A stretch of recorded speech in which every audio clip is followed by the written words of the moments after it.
The Pat McAfee Show.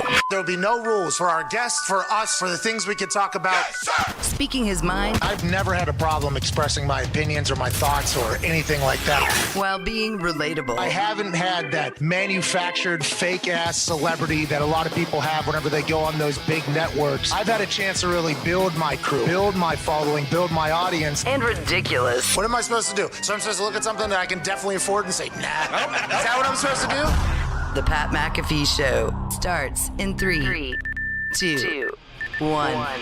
Good afternoon, beautiful people. It is Feel Good Friday, January 8th, 2021. And boy, do we have a show for you today.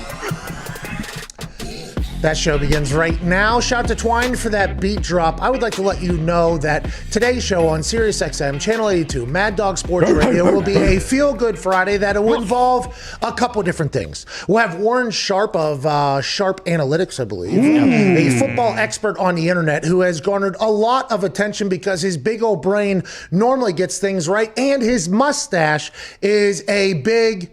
voluptuous one. Oh, yeah. Hopefully he'll be on wearing or having a mustache. And Lane Johnson, Super Bowl champion from the Philadelphia Eagles, got injured this past season, but can't wait to talk to him about what the fuck happened in Philadelphia. Lane, I know you're not in there, okay, because the whole COVID protocol and things like that, but you had to be texting with some of the boys. What the hell is going on over there? And also, Lane is one of the most entertaining people we've talked to. Yeah. Hey, one of the most entertaining people. I cannot wait to chat with him again. How's his offseason looking? Do we know what his contract is set up? Is he? Do we know anything about that? We'll look into that, see what he's got going on in the future.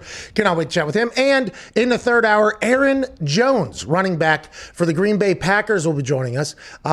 Great conversation, always upbeat, always happy. And now they're enjoying an off weekend, watching super wild card weekend from the home because they are the number one seed in the NFC. Job well done to Aaron Jones. Before the season came on, Aaron Rodgers told us that A.J. Dillon, it was going to be tough to get some snaps because, or he alluded to the fact, didn't say it exactly, but he said, Aaron Jones, Jamal Williams, really good, really good. Excited to get A.J. in there. I forget how he exactly worded it, but that's a good running back room. Talked to Aaron Jones last year. He's a cool guy. We talked to him immediately after scoring 5 touchdowns against the Dallas Cowboys, or 4 touchdowns against the Dallas Cowboys. And this year has been a big year for him. He's going to get paid.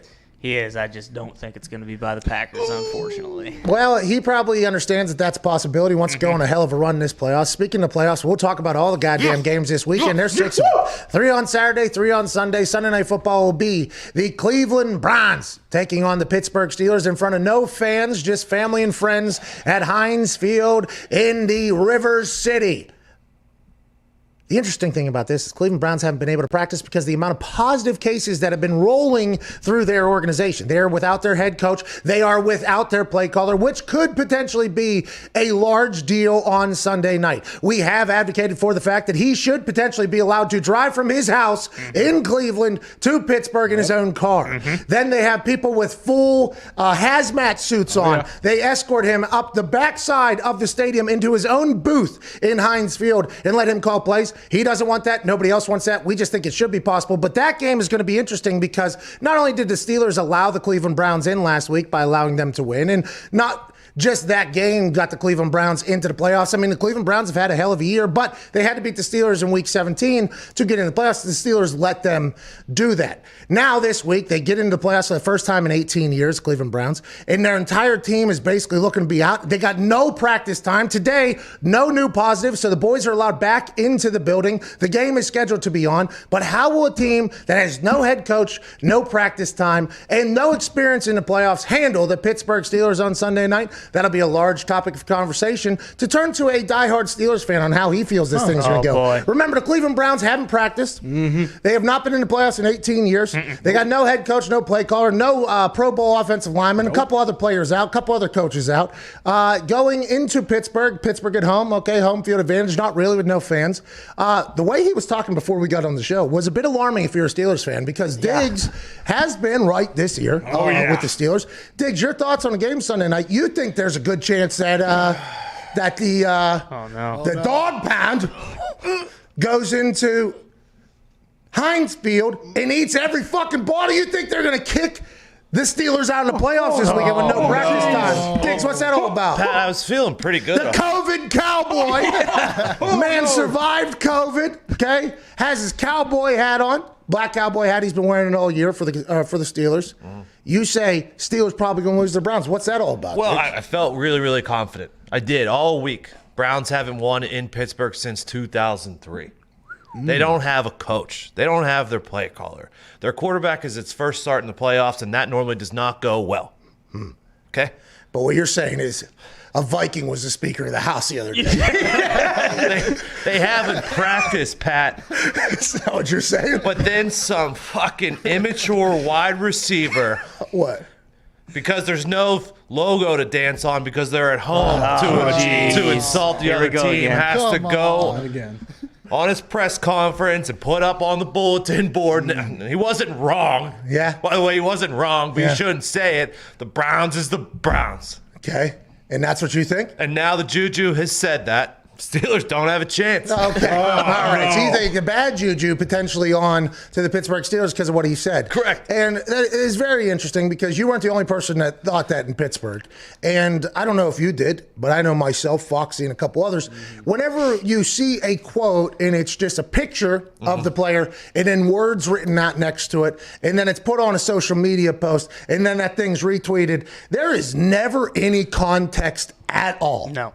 There's no inference. There's no inflection. There's no how did they deliver it. Were they meaning to potentially shit on a team? Like, for instance, if you read Juju Smith-Schuster's words here, just read them as basic-ass human right now that is not Juju Smith-Schuster and didn't deliver it to how he delivered it in a way. I think they're still the same Browns teams that play every year. I think they're nameless gray faces. They have a couple good players on their team. But at the end of the day, I don't know. The Browns is the Browns, dude. And you can read it however you want to read it. But when you listen to what he actually said, Diggs, which I'm happy I'm going to be able to present this to you for the first time you really get a chance to see it, it didn't sound like he was taking that big of a shot, especially when you hear the question that was asked. And that's why we have to be very careful on the internet whenever we just read a quote. It happened to Aaron like 10 times this year. Oh, yeah. In this particular time, I understand whenever you read that how it sounds like Juju is just Oculus boxing fucking Cleveland Browns right in their suckhole. He wasn't, though, I don't think. Foxy, please play. Juju, since you've been here, the Browns have had a few different head coaches, a couple different quarterbacks, a lot of different faces on defense. Do you feel, after playing them twice so far, do you feel like this Browns team has a different vibe, a more successful vibe than what you've seen in the past from them? Nah, I think they're still the same Browns team I play every year. I think they're nameless, great faces. Yes, they have a couple good players on their team, but at the end of the day, like, I don't know, like, it's the Browns, it's the Browns. And that's just like one of those things that, you know, AFC North football, and they're a good team, but I'm just happy we're playing them again, you know, this Sunday. Okay. So, I mean, did he choose the exact right way if he wasn't trying to stir the pot a little bit, right? I feel like, and we've said this now, with the, Oh, yeah. the hopping on the dance, the dancing on the logos. Oh, yeah. We have said that, you know, at the beginning it pissed everybody off, you know, and then everybody was like, he shouldn't be doing it. And then I started thinking, it was like, Juju is okay with being the pest. Like, Juju is okay with being a guy. He's not bad with it. Like, hey, I'm okay being the guy that my teammates love and everybody else hates. There's a lot of those guys in sports, by the way, that are revered everywhere. Once we understand, like, oh, that's what they're trying to do. I think Juju is a guy who's potentially doesn't mind stirring up shit with the other team. And by the way, seems back, like, very rarely, I mean, he got blown up and he, I guess, and he did fumble that one time. Fumbled against Saints and the Ravens that season. And Hey, but he will show up, though. Yeah. And he will hit people. Yeah, He will- sure. Like, it's not, you know what I mean? So that type of thing. The way he said it, though, very, very interesting. And the nameless gray faces, by the way, sounds very rude. You know, whenever you just say, these boys are just a bunch of nameless gray faces. Sounds, but there's a lot of coach, and I believe Tomlin is one of those coaches who believes that if we're the best us, it doesn't matter who we're playing, okay?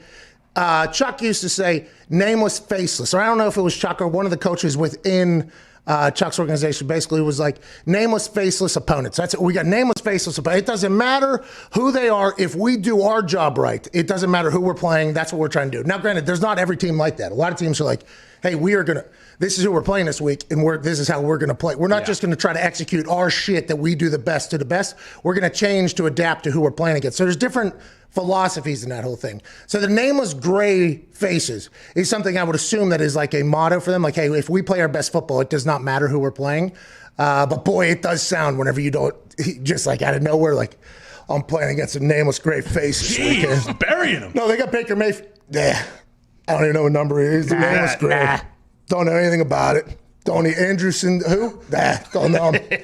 Nameless gray face out there. At Ty Schmidt, your thoughts? Yeah, I'm curious, like with them not practicing all week, we've seen it this year and teams have been successful. From your experience, is there like a difference that like first week of playoff practices? Like, is it really that important? No, a lot of guys are like banged up at this point. So it's almost, I don't want to say like, it's like, I feel like you're just trying to get to the game. Like a lot of mental, a lot of like, hey, we've been obviously through it from a fundamental standpoint, okay, but there's a lot of mental learning what you're going against. It seemed to me, if I do recall, when we got in the playoffs, it seemed like let's just get to Sunday here, or let's just get to Saturday because the boys are already in shape. Everybody feel, and a lot of guys are probably going through a lot of rehab. Probably going to be a lot of walkthroughs anyways because you got guys. And it depends on how your team is though, and health. So I would assume if our team was healthier, which I don't remember the Super Bowl like that run. I don't remember those practices if I was to think back to it. But I think it's a lot of like mental type stuff. Now, granted, guys might be going, no, you can't, I guess, because CBA doesn't allow full pads and playoffs. But I don't know what everybody does. For us, I think it felt like we were just trying to get to the game. So the Zoom calls might be not that bad. Now, granted, they still have today. They have a walkthrough they can do tomorrow. They'll probably do a walkthrough this morning, practice this afternoon, walkthrough tomorrow. So they'll probably be able to get some in. But some teams have had zero practice this year going into a game, and it fared well and terrible both on this thing. What's up? Plus, for the Browns, it's a division opponent who you've played twice, and the last time was last week. So, like, how much different are you going to be implementing this week? As far as practice. What do you do against Rudolph? You know that you don't do against Roethlisberger. That's true. You know what I mean? At Boston Connor, the thought of the Browns winning this game in your eyes, awesome, hilarious. How are you feeling? Absolutely hysterical. And I'm rolling with the Browns. I mean, everything is stacked against them, and that's why they're going to get the job done. And look at the Steelers; they have fallen off at the end of the season. They played a good half of football, and then they rest everybody. So they're coming back in. They got to reset. I'm going to ride Hunt and Chubb. Why not? It's a really interesting thing. The Colts and Bills, obviously, we have a lot to talk about there. The Bills are so comfortable. They're dancing to MC Hammer at practice. Very reminiscent of the Philadelphia Eagles team meeting that happened the night before the NFC Championship game. Now, granted, practice field much different than a team meeting. As soon as I saw a team meeting, bet on the Eagles heavily and then bet on them the next time as well to make that money. I don't know if a practice field dance isn't happening in Indianapolis is what I'm saying. So I don't want to read too much into it, but it is nice to see it. Josh Allen and the boys are very comfortable with where they're at right now. Is there any difference in that situation just because the Bills are favorites and everyone's like the Bills have the best chance coming out of Wild Card Weekend? They can beat the Chiefs, and the Eagles, everyone was doubting them from the beginning rounds. You know what I'm kind of bummed about is, did you see any coach? Was McDermott dancing? I didn't see McDermott dancing. I don't know. Because normally whenever a team's favored, right? Yeah. Player, I don't want to say it affects players. Some players maybe, but usually the coaches, because they know what the expectation is, right? Because then there is an actual expectation on how the coach's team should perform. And sometimes you'll see coaches' assholes get a little bit tight. Everybody talks about players not being able to perform in a big moment. There are some coaches that whenever the moment gets big, some things get real locked up. They get real nervous. Don't pull the trigger on some things.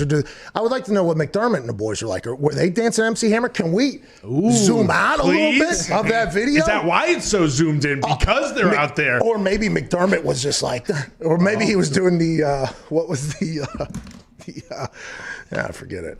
Big wheel on the bus? No, it was Trump was dancing at a rally that became a meme on the internet. It was him, the rock. What if McDermott was doing some terrible rock? Or the hickory dickory dock, Dabo Sweeney. He could have been, hey, got that drip. In the video. Hey, old whites dancing. Need more of that on the internet. Oh, yeah. And that could have been one. Maybe that's why they did zoom in. The old whites dancing. What's up, dude? In the video, you see some coaches walking by. It looks like they're kind of setting up for the next drills and stuff like that while the players are dancing. That was the end of warm-ups. That feels like that was the end of warm-ups. Probably a special teams drill or individual they're running to there. If we were to dive a little bit deeper into what was happening, wish we could have seen McDermott maybe doing the TikTok drip like that. Man. How about Dabo on TikTok? Out there recruiting. Bold. Never stops. Man, it'd be tough to be a college football coach, dude. Be tough. Is that what kids are interested in these days? Oh yeah. You want to see an old white on TikTok? Like if you're on the fence, it's like shit. Dabo's got the hottest TikTok in the Got that game trend. right Yeah, now. but Harbaugh slept over 2 weeks ago. Remember with the boys? True. It makes no sense. By the way, congrats to Harbaugh signing an extension. Yeah. All right. Let's go Michigan. Taking a massive pay cut, though. Yeah. Well, Like a 50% pay cut. I don't know. Nick Baumgardner, okay? Not to be confused with Rowan Gardner. Not to be confused with Garden Hoser. Yep. Source tells The Athletic Michigan and Jim Harbaugh are close to, should have been a little bit of maybe a pause there. Source tells The Athletic Michigan and Jim Harbaugh are close to finalizing a 5-year deal. See, he's got 2 dashes there. Drop that thing down to 1 dash. Use the comma earlier. 5-year deal, dash. Expected base salary is $4 million. With incentives, he could get it back to the $8 million. Buyout is expected to be low. Harbaugh hasn't signed, is expected to sign soon. So is that his $8 million is his base salary now? That's what I assume. That's how that read. deal. Right. Yeah. So he signs a deal for $4 million for whatever amount of years going forward, with incentives to get back to his salary now. Maybe he came to an agreement with Michigan, was like, hey, maybe I haven't performed up there. Let me go earn it. Because Harbaugh drinking milk, competing every single day in those khakis, let me go earn it. Or maybe Harbaugh didn't have that many other do you think Harbaugh had a lot of other options, I wonder, at this That's point? what I was thinking, is that his PR team did the whole him maybe getting the Lions job as a little smoke and fire move, because they knew, like, hey, Michigan's about to shit can him and he's not going to be able to go anywhere else. So maybe just bump your contract down, sign a fresh 4-year extension, and we move forward. That's interesting because $4 million is almost the same that Casario's making to be the general manager of a multi-billion-dollar operation down in Houston. Numbers are also stupid, dude. They're all so dumb. How has he earned Michigan $4 money. million? Yeah, is it just Michigan having a shit ton of money that they can just dish out to anybody? I think so. I do believe if you've ever walked, a minute or two on Ann Arbor, that Michigan campus up there, they can just do whatever they want, whenever they want, however they want. Good for them. It's unbelievable up there. It's very nice. It is. This is the nicest campus I've ever been on. I'm supposed to hate Michigan, but Ann Arbor and that campus is awesome. Stanford. Yeah, Stanford's pretty Stanford awesome. maybe, because Stanford was just, by the way, another campus we were not supposed to be on. Nice all the time. We walked around that campus wearing Steve Jobs outfits like assholes. Michigan is very nice, though. Yeah, they can afford that. They should start paying their recruits so they can win a game. So you think that's how college football team win? No. Yeah, no. that's what you But think? I You don't just- think these boys are TikToking their way to the Jesus. recruits? If they got enough money, they might as well start spreading the love. Buy a couple Escalades. Hand them out. No, Harbaugh gets 5 stars. He just stinks as a head coach. Whoa. And Michigan football still stinks. This is a big win for me. Yeah, it seemed like a lot of the teams around the Big Ten were happy, including the one over in Ohio. It seemed like they were celebrating pretty hard. Maybe Harbaugh will be able to. Remember, 2020, tough season. Yeah, true. Okay? They were the standard, though. Remember, before, we would like our doctors to talk to other people's doctors with how we've handled this whole thing, and then that's what turned it around. So maybe they deserve a little bit more credit in bringing Big Ten football back. Nah. Okay. Who cares? They forfeited the last 4 games of the season because they didn't want to get their asses kicked. Yeah, but we're past that because it's Super Wild Card Weekend. Woo! Yes. We'll talk to Warren Sharp, big brain football guy on the other side of the break. This is the first time I've ever talked to him, right? Yeah. Second time. Second time. I have talked to him before. We have talked to him before, yeah. Oh, yeah, I remember. He was very, very good. That was like 2 years ago. Yeah, different station, all that kind of stuff. It was a while ago. Okay. What are you giggling about, COVID cowboy over there? Oh, you guys, this is the first time I said, yeah. Yeah, me too, by the way.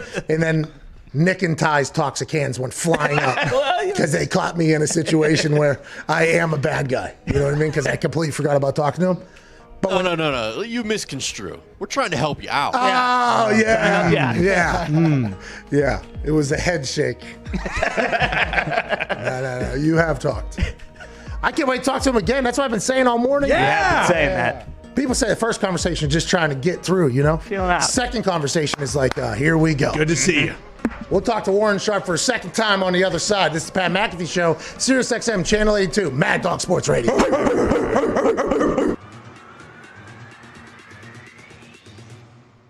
Dance with me.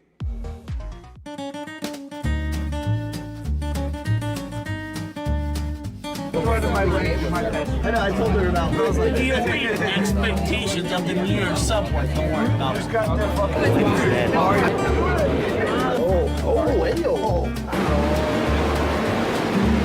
Documentary type thing?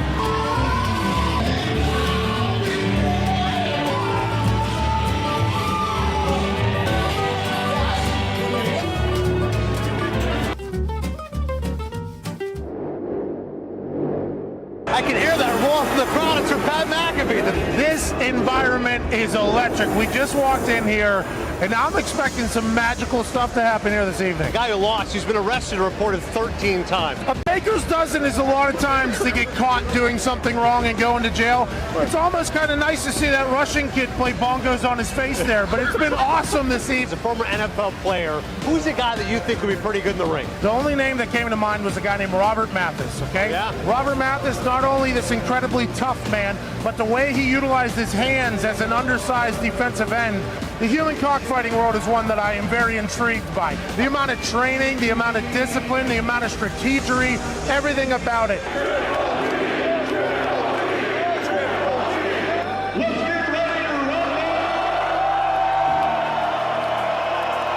The dude's got cinder blocks attached to his wrist. I think tonight is going to be a big night against Tarasenko. I was going to say it 3 different ways. Tarasenko.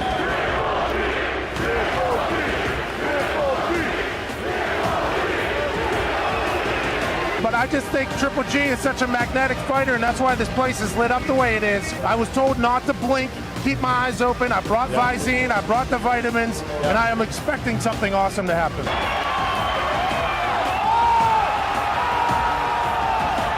The winner by unanimous decision.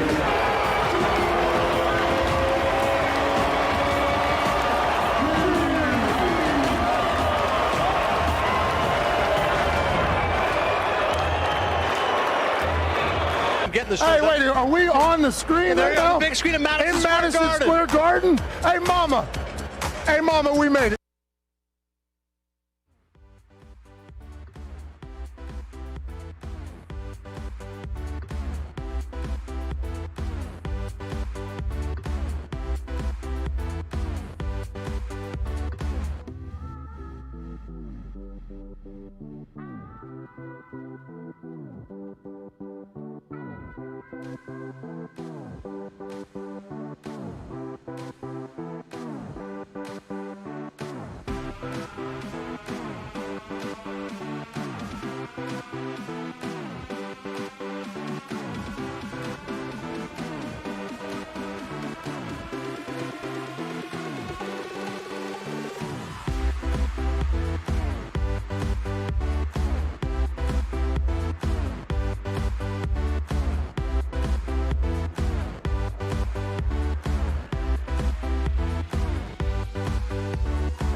Do not talk about Pat McAfee. Do not talk about Pat McAfee. One fight at a time, fellas. The Pat McAfee Show. That's right. Welcome back to the show. This is the Pat McAfee Show, Sirius XM, Channel 82, Mad Dog Sports Radio. This song has quite a slow start, and I don't remember that until we come out of a commercial, and there's just no sound on the air. Mm-hmm. Sounds like we missed the break, but really we hit play on a song that it missed the break for 5 to 10 seconds because it's a slow lead-in. When it gets into it. It gets going. Can we edit it to when it gets fucking going, though, I wonder? Oh, yeah, we got to do that crossover. Oh, yeah. Yeah. The 5 seconds. I'm going to be doing mic checks 1 2 1 2 on the ones and twos. Welcome back to the Pat McAfee Show. Sirius XM, Channel 82, Mad Dog Sports Radio, and YouTube.com/The Pat McAfee Show. Joining us now is a man who obviously founded, because it's named after him, sharpfootballanalysis.com and sharpfootballstats.com. He does work for NBC Sports, The Ringer, amongst others. Big brain, a lot of football information about to be shoved in your ear holes in an eloquent fashion by, ladies and gentlemen, Warren Sharp. God, that's Thank you for that intro. That mustache is so glorious. It is just, if I were you, I'd keep that thing forever. If I could grow that, I would have that right there above my upper lip for the rest of my life. It's unfortunately, I don't really have much of an option because it's kind of my calling card now. So if I got rid of it, people wouldn't even recognize me. Well, good. That's good news. The people are doing you a favor, I think, because once you shave that, I think it would be a day or two. You'd be like, I wish I had it back. Yeah. And then I think to get that thick, how long have you had that thing growing? That had to be some time now, huh?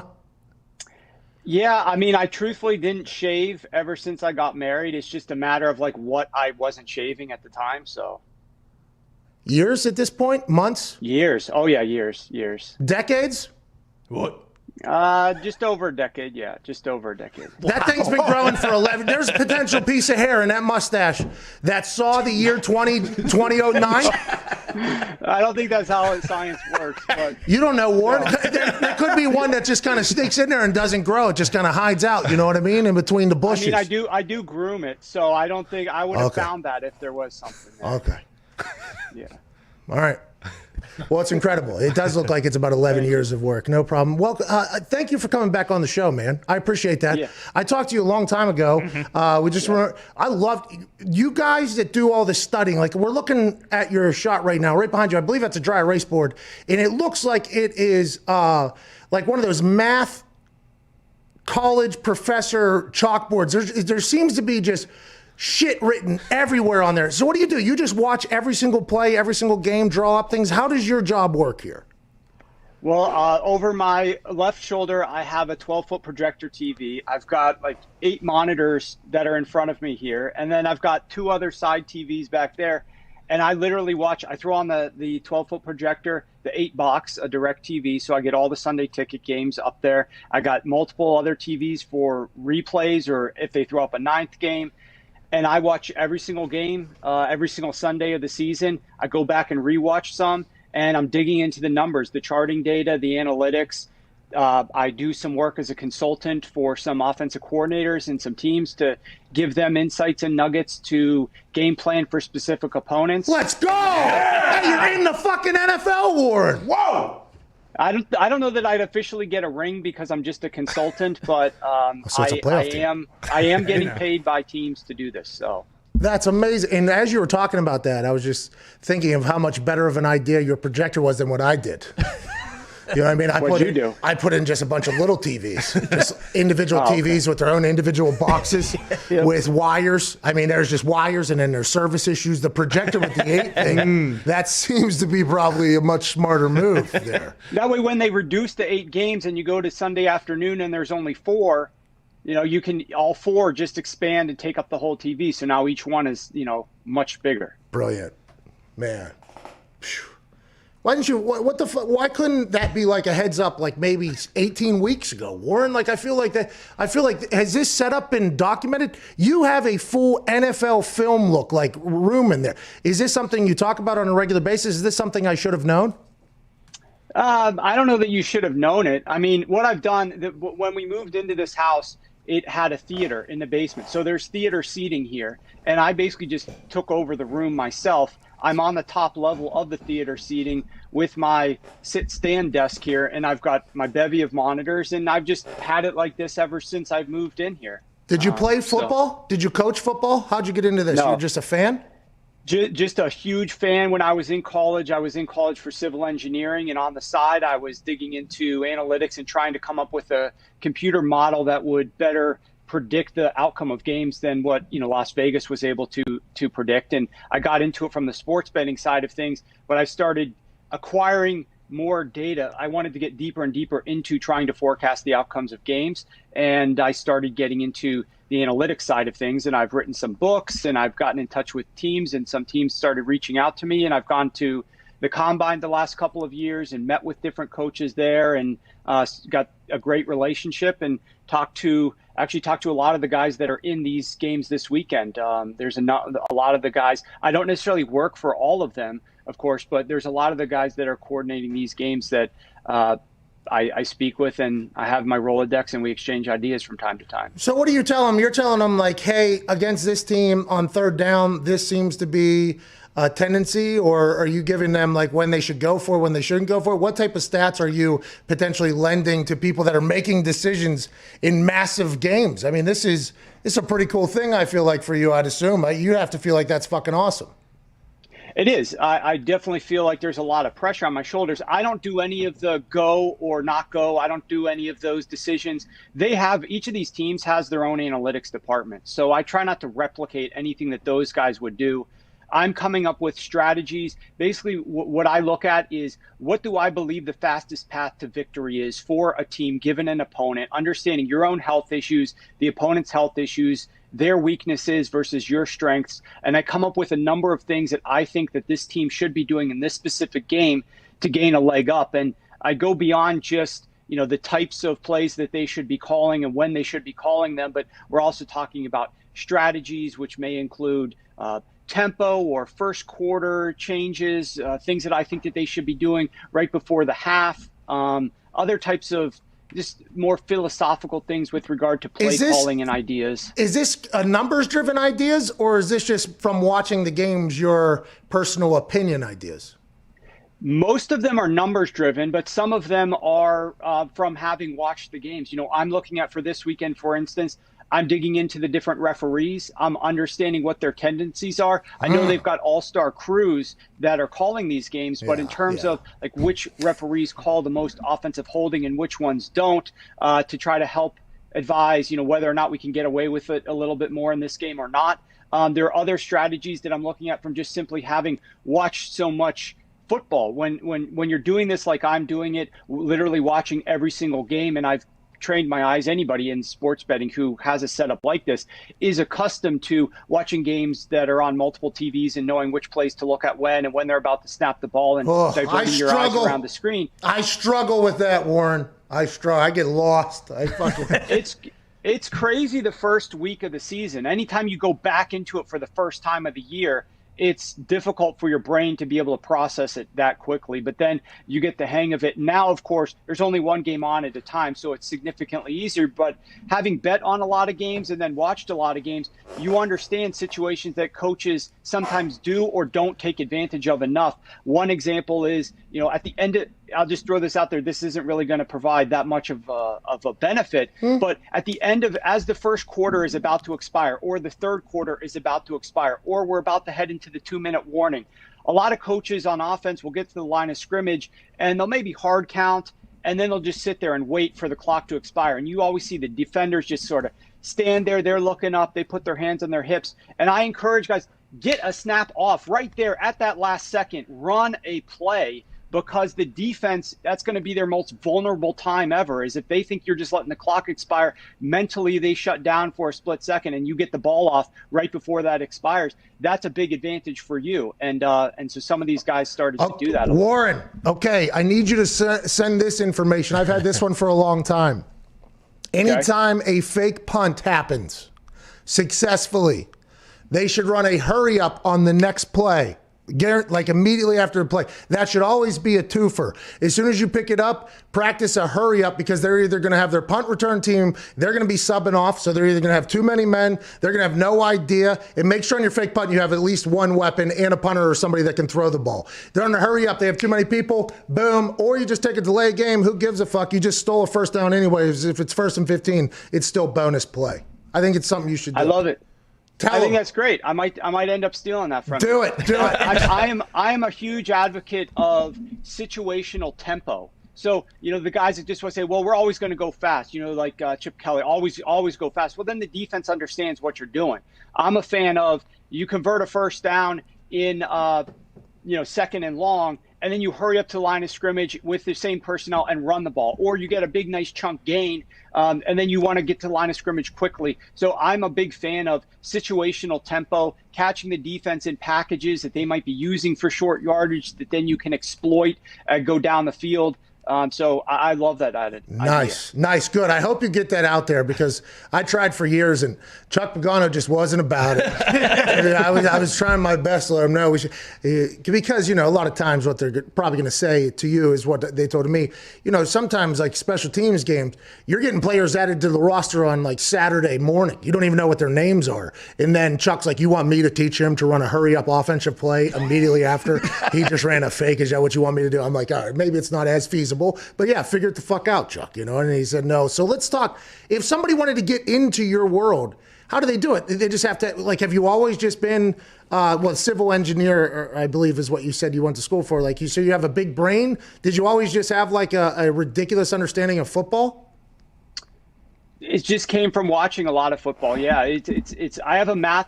My background, so I was civil engineering, then I got my professional engineering degree, my license. So I was a licensed professional engineer, and I worked in that world for a while I was a big football junkie on the side. And then I started getting more and more into football and quit my engineering job and left, put everything off to the side there and started focusing solely on football. And it's just come through experience, but the way that my brain works, and a lot of engineers, they're problem solvers. That's what engineering is just solving problems. So I'm applying the same strategies to a totally different element, and that is trying to improve efficiency across the board in football and figure out the easiest path to victory for various teams in their situations each week. That's awesome. I'm happy you're doing this for a living. You're crushing it, by the way, so congratulations on everything. That's quite a career path that I assume didn't exist before you, so way to go. Trailblazing for hopefully maybe some other people. Let's talk about the games this weekend, Warren.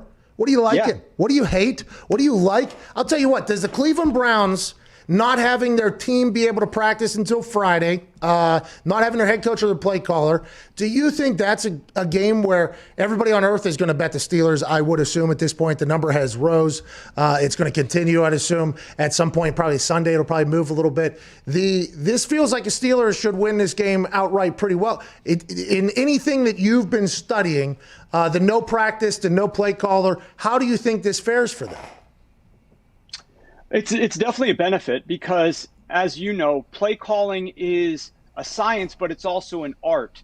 And it takes a lot to get into the rhythm of calling plays with a particular quarterback for a particular team. And so Kevin Stefanski is one of the best that we have. I loved the Cleveland Browns. I hated the Cleveland Browns last year. As soon as I saw Stefanski go there this offseason and some of the pieces, I immediately bet Cleveland going to the playoffs, Cleveland over their win total.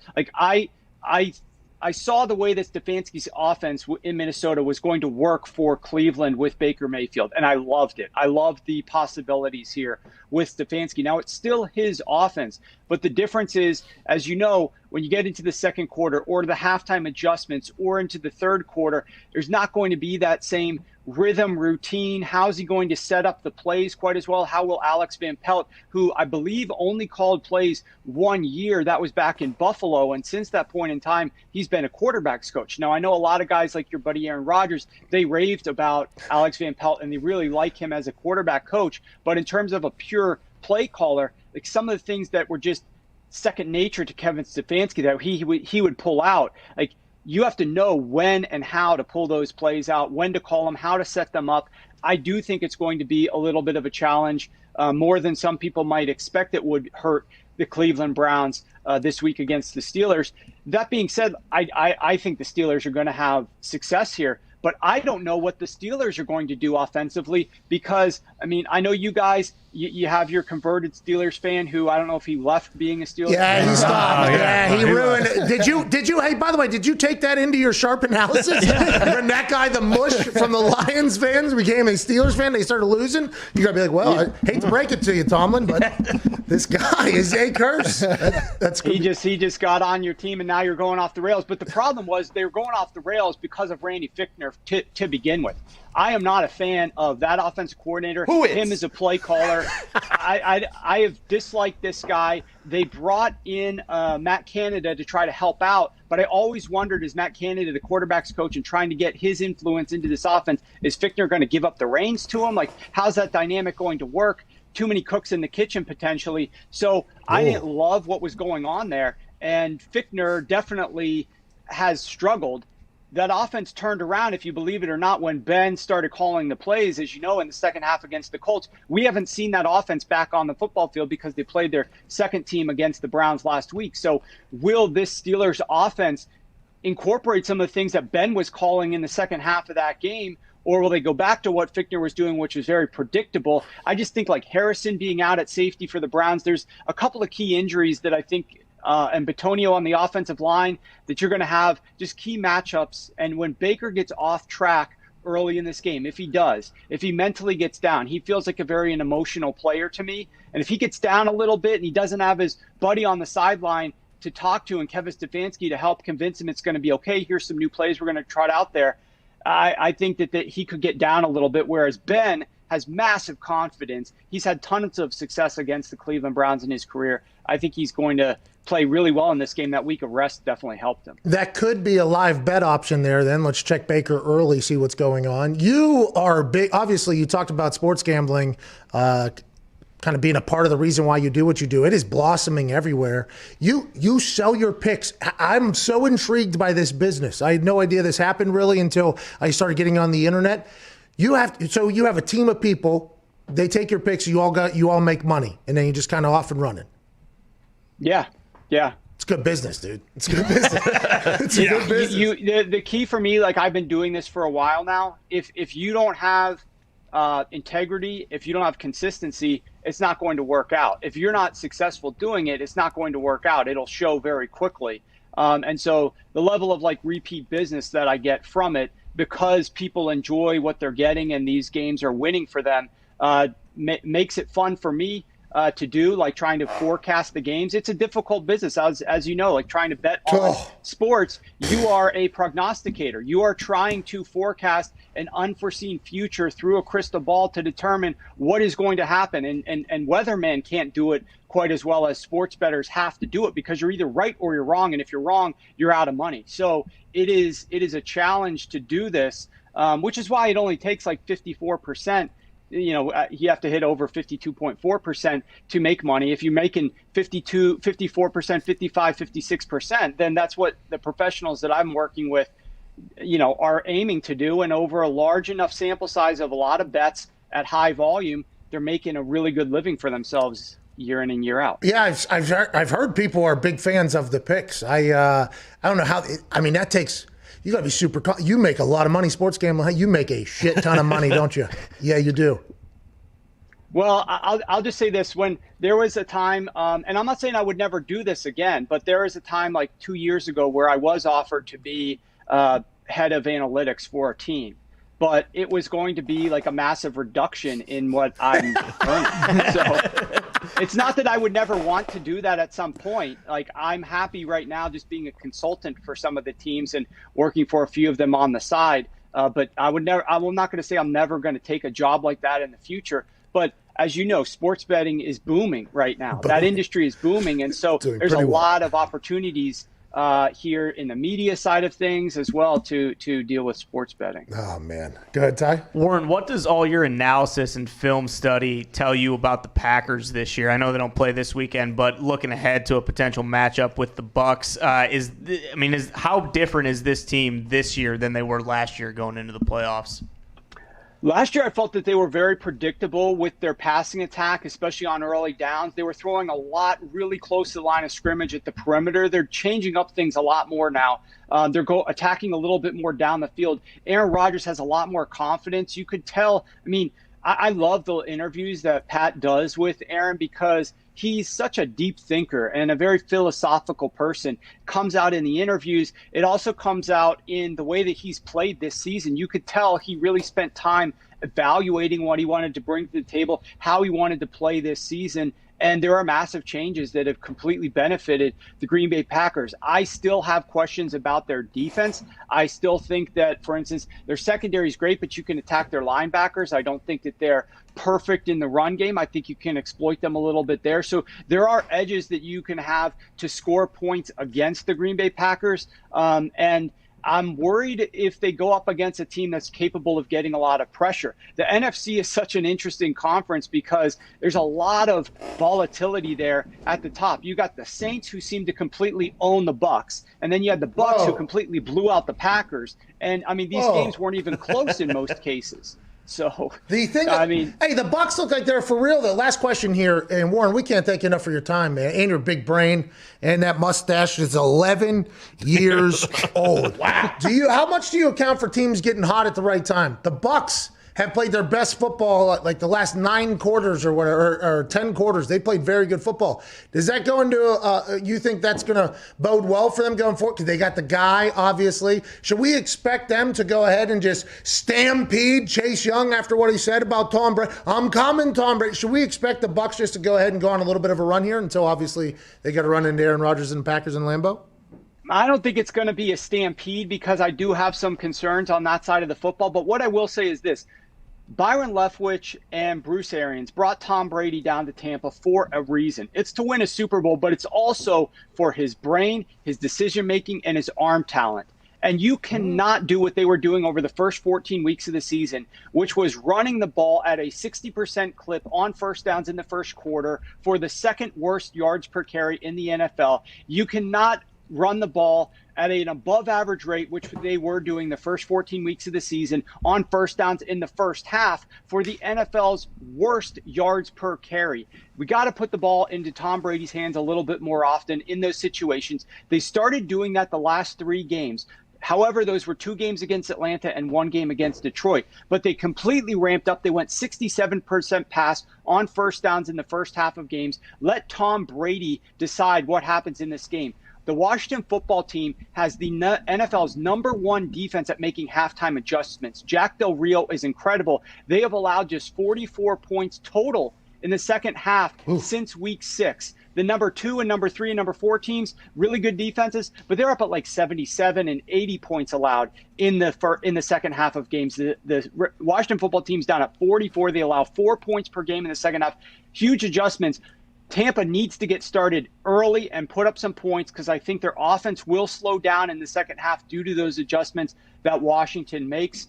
Pass the ball on early downs, build up some momentum. If they do that, if they rely more on Brady's arm, I think they've got a really good chance not only to win this game, but to give Green Bay a fight the next round. All right, Warren, we appreciate you so much. Hope to be able to talk to you again soon. Love your brain, dude. You got a good brain. Hey, thanks, Pat. Thanks for having me. Love your stuff, too. Hey, thank you, man. Ladies and gentlemen, Warren Sharp. He just has so much information in there. Yeah. Rolodex. How about him just talking to NFL teams? Like, hey, here you go. That's wild. The consulting business. That's insane. Yeah. Has he ever coached? I've never coached. This is just from watching in the theater. Yeah. That's wild to me. As he was saying that, I was like, who's reaching out, I wonder? And then he was like, got some teams this weekend.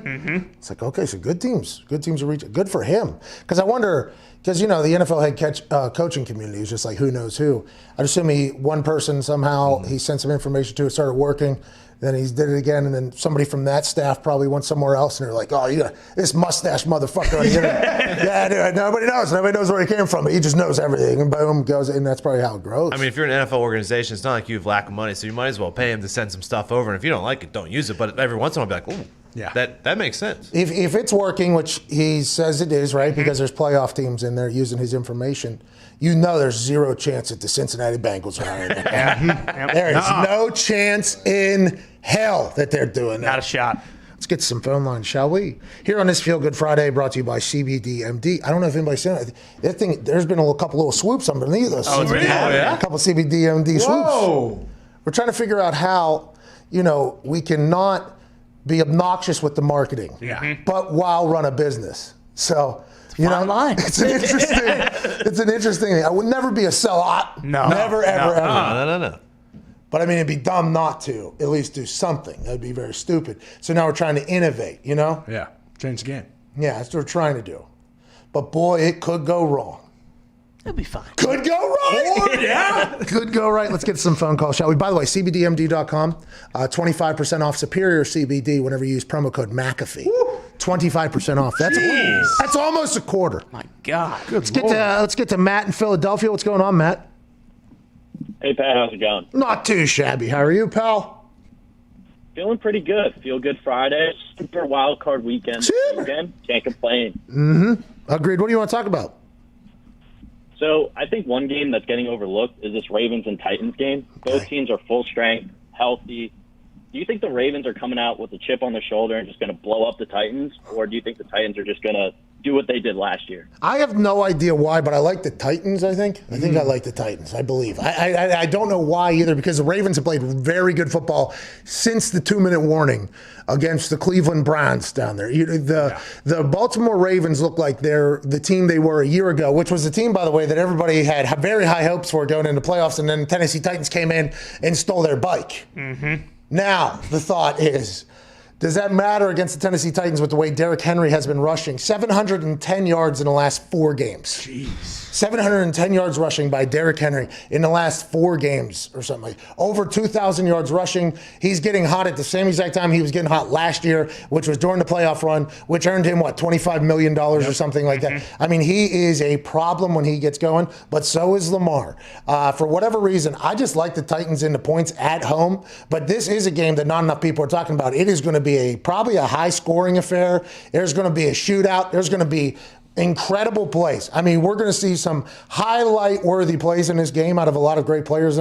But I just, for whatever reason, I like the team that's getting points at home. I just don't know why. I don't have a great feel about it. I just like the Titans for some reason. And if Foxy had that graph up where the -3 for the Ravens is -122, so if you like the Ravens, jump on the 3 before it goes back to 3.5. Oh, so and if you like the Titans, go ahead and weight that thing because it's going to 3.5. One thing that scares me if you are a Ravens backer is they're getting 80% of the money, but it went from -3.5 to -3, so the line's getting a little bit easier for them, even though that 80% of the money is on the Ravens. So what do you think?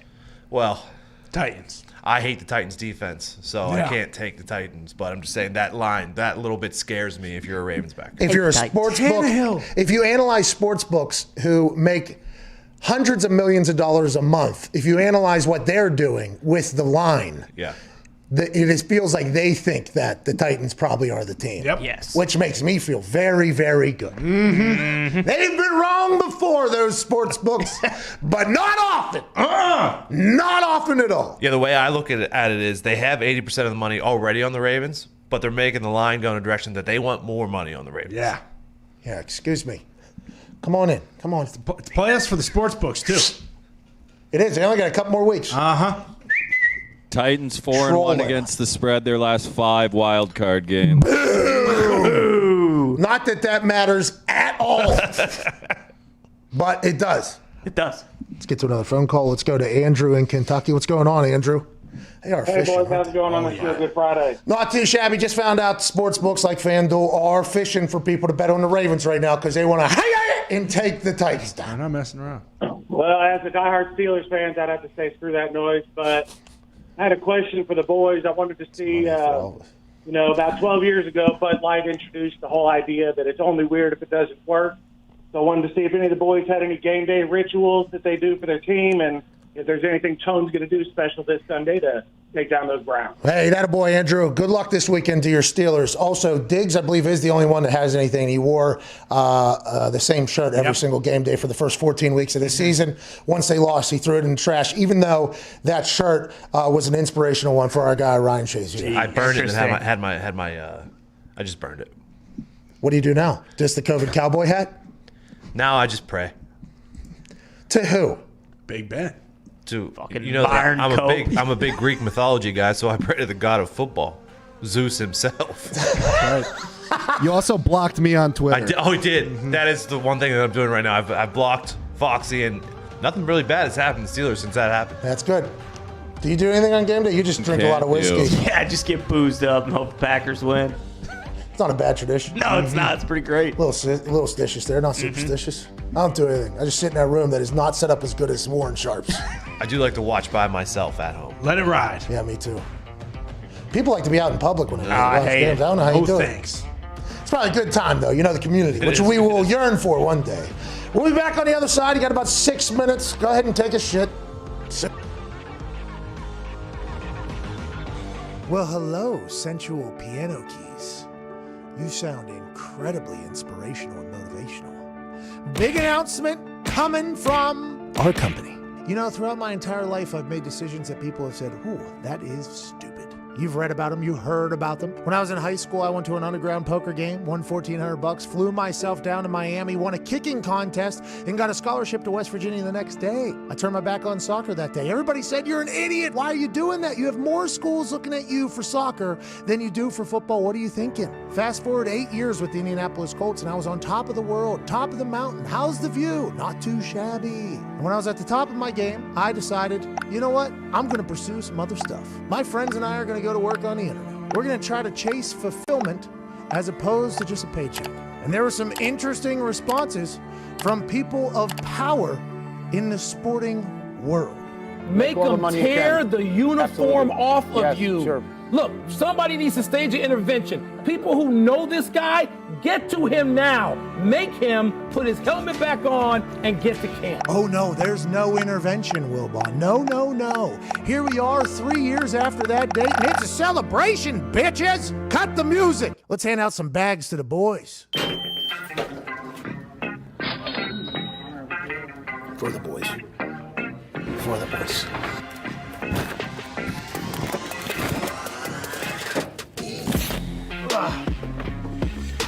By the way, that's for you, brother. Oh my God. Are you home? All right, come out the front door.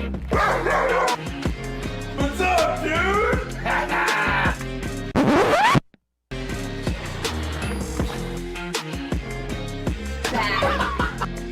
What is this?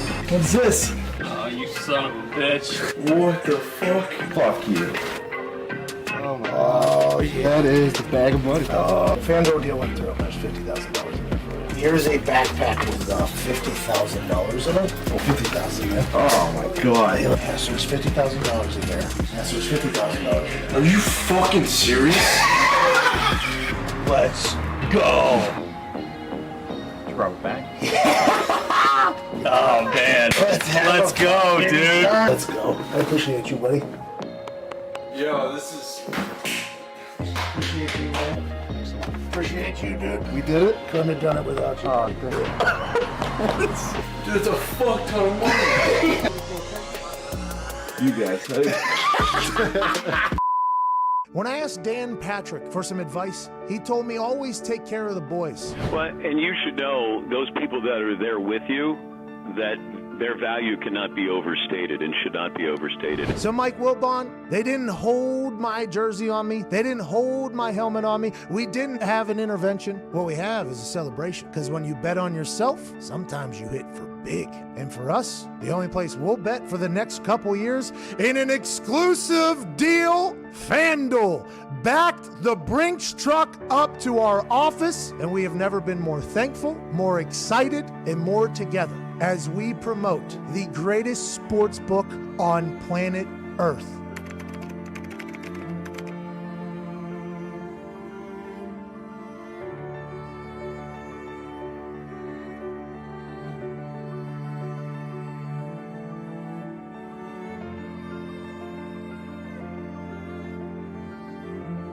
First things first, 50-yard trash can drop into the bucket accuracy contest. Apple, apple, second. Yeah,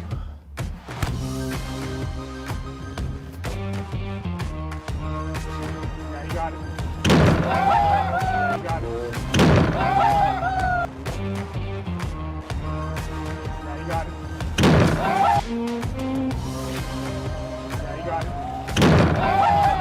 All right, let's see how easy it is to catch now with the boys.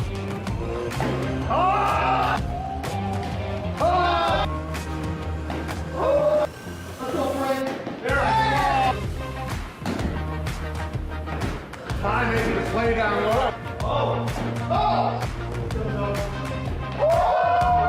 right, so you can throw the shit out of it and catch it. I think the XFL ball gets a big pass. By the way, I hit some bombs with it as well.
The Pat McAfee Show. There'll be no rules for our guests, for us, for the things we can talk about.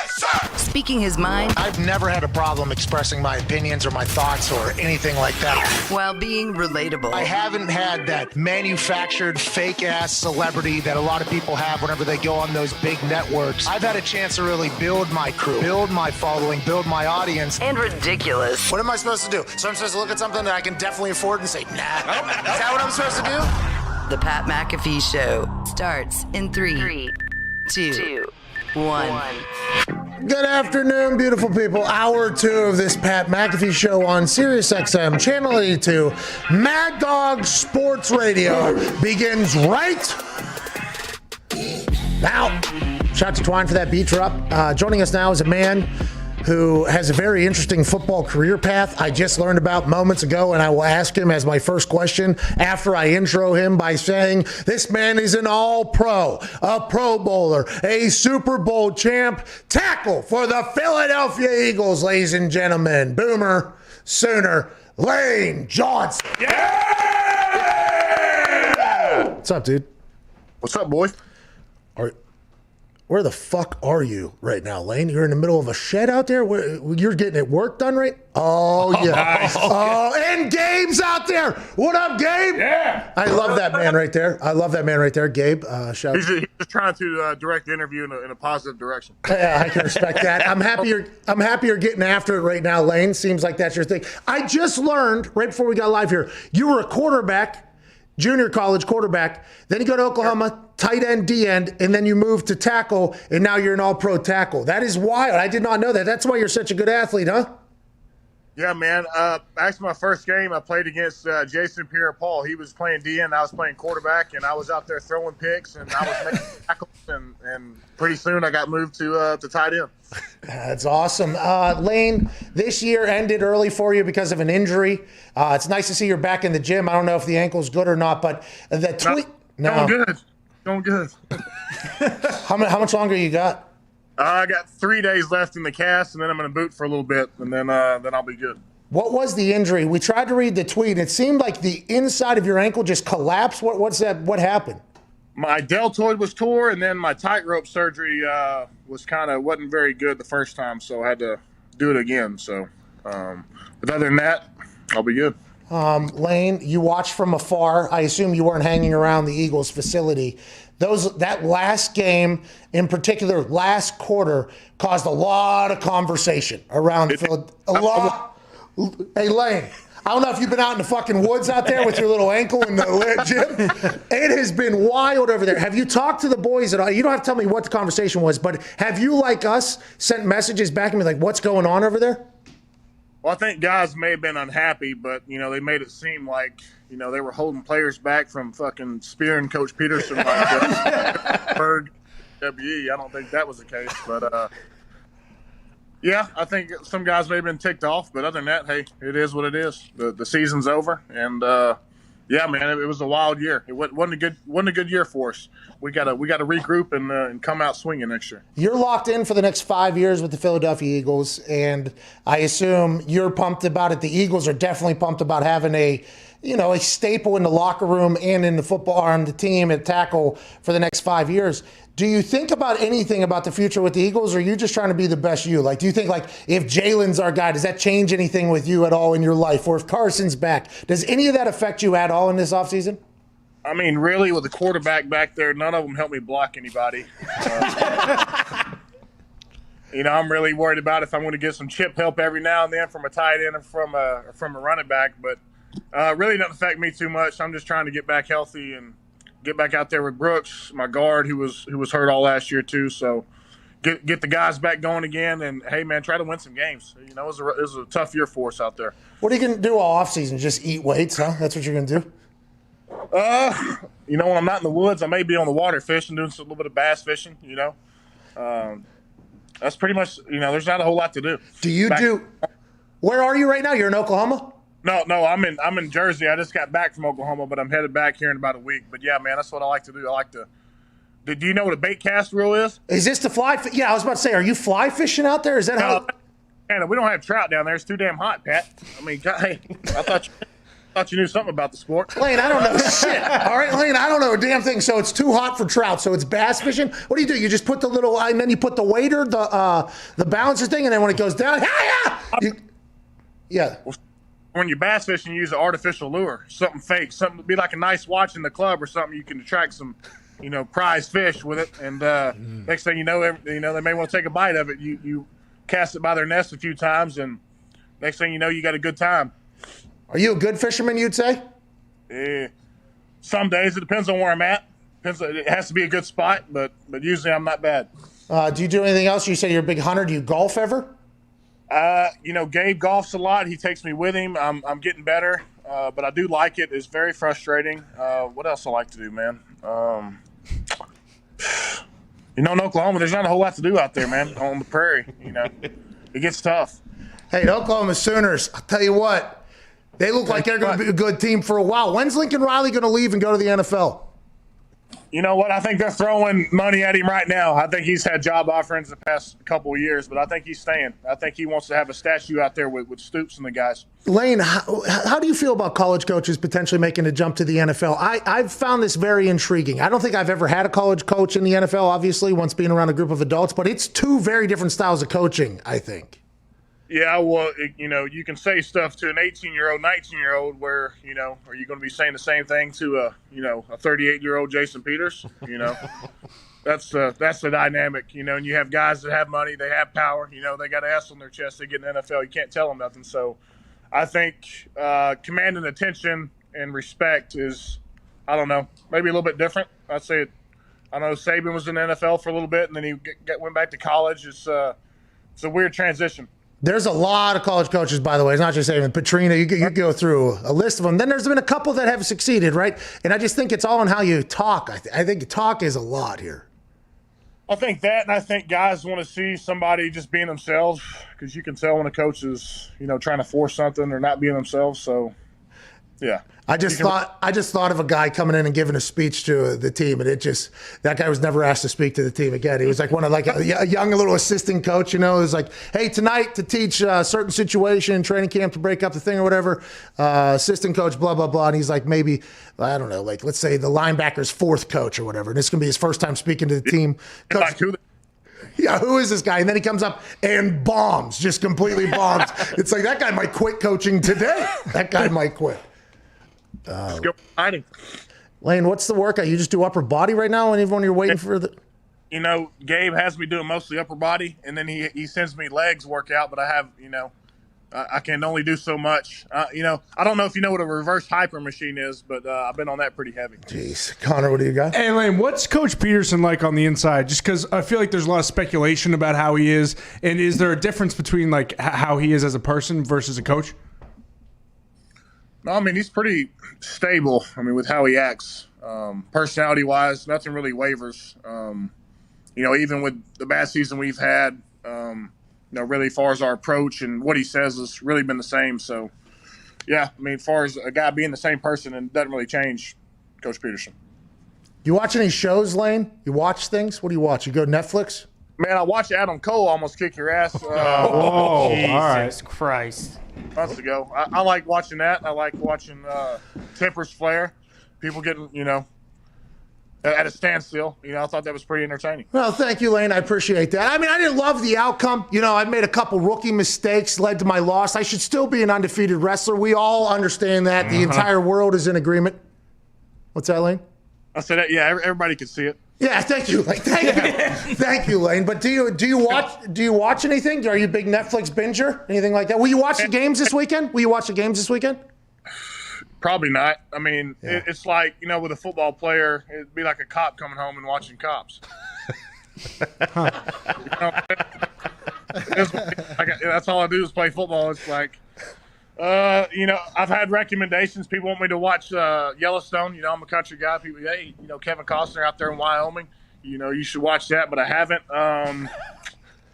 Yeah, I need some recommendations, boys. I'm really a big YouTube guy. I'll go down rabbit holes and just, depends on my mood for the day. I love that. We appreciate that, obviously, as YouTube creators. Good for the creators over there on YouTube. yeah. The Richard Jewell, what is it called? Manhunt. The Manhunt of Richard Jewell, you'll love. I think you'll love. There's like a Bomb Yoda who's this redneck guy who is the hero of the whole thing. What could I compare it to? Is it a murder mystery? I mean, is it like, what was the one with the guy in Wisconsin? Making a Murder. Yeah. Oh, no, this is not like that. No, I don't think this is a show. It's a retelling of the Richard Jewell situation with the ATF and the FBI. He was a docudrama, I'm being told in my ear. Yeah. It's a Wow. docudrama, Lane. It'll have you at the edge of your seat, damn near tears every night. Damn near tear. Oh yeah, I did watch Phenomenon. Have you seen that? I have seen that. They sent that to me early. Are you a big Alien guy or not? I mean, we are on a tiny little rock and a bunch of gas. That makes you wonder a little bit, huh? Okay. All right. So we're all in agreement, by the way, Lane. You and I are seeing the world from the same angle at this particular point. Okay. I've always said they're inside the planets. All right. We always assume that they have to live on the outside. Maybe we're the aliens and we're the experiment. Bingo. Who the fuck knows? I'm happy with whatever my guy did, though. Or girl. Shout out to how you've done my life. Thank you. I appreciate that.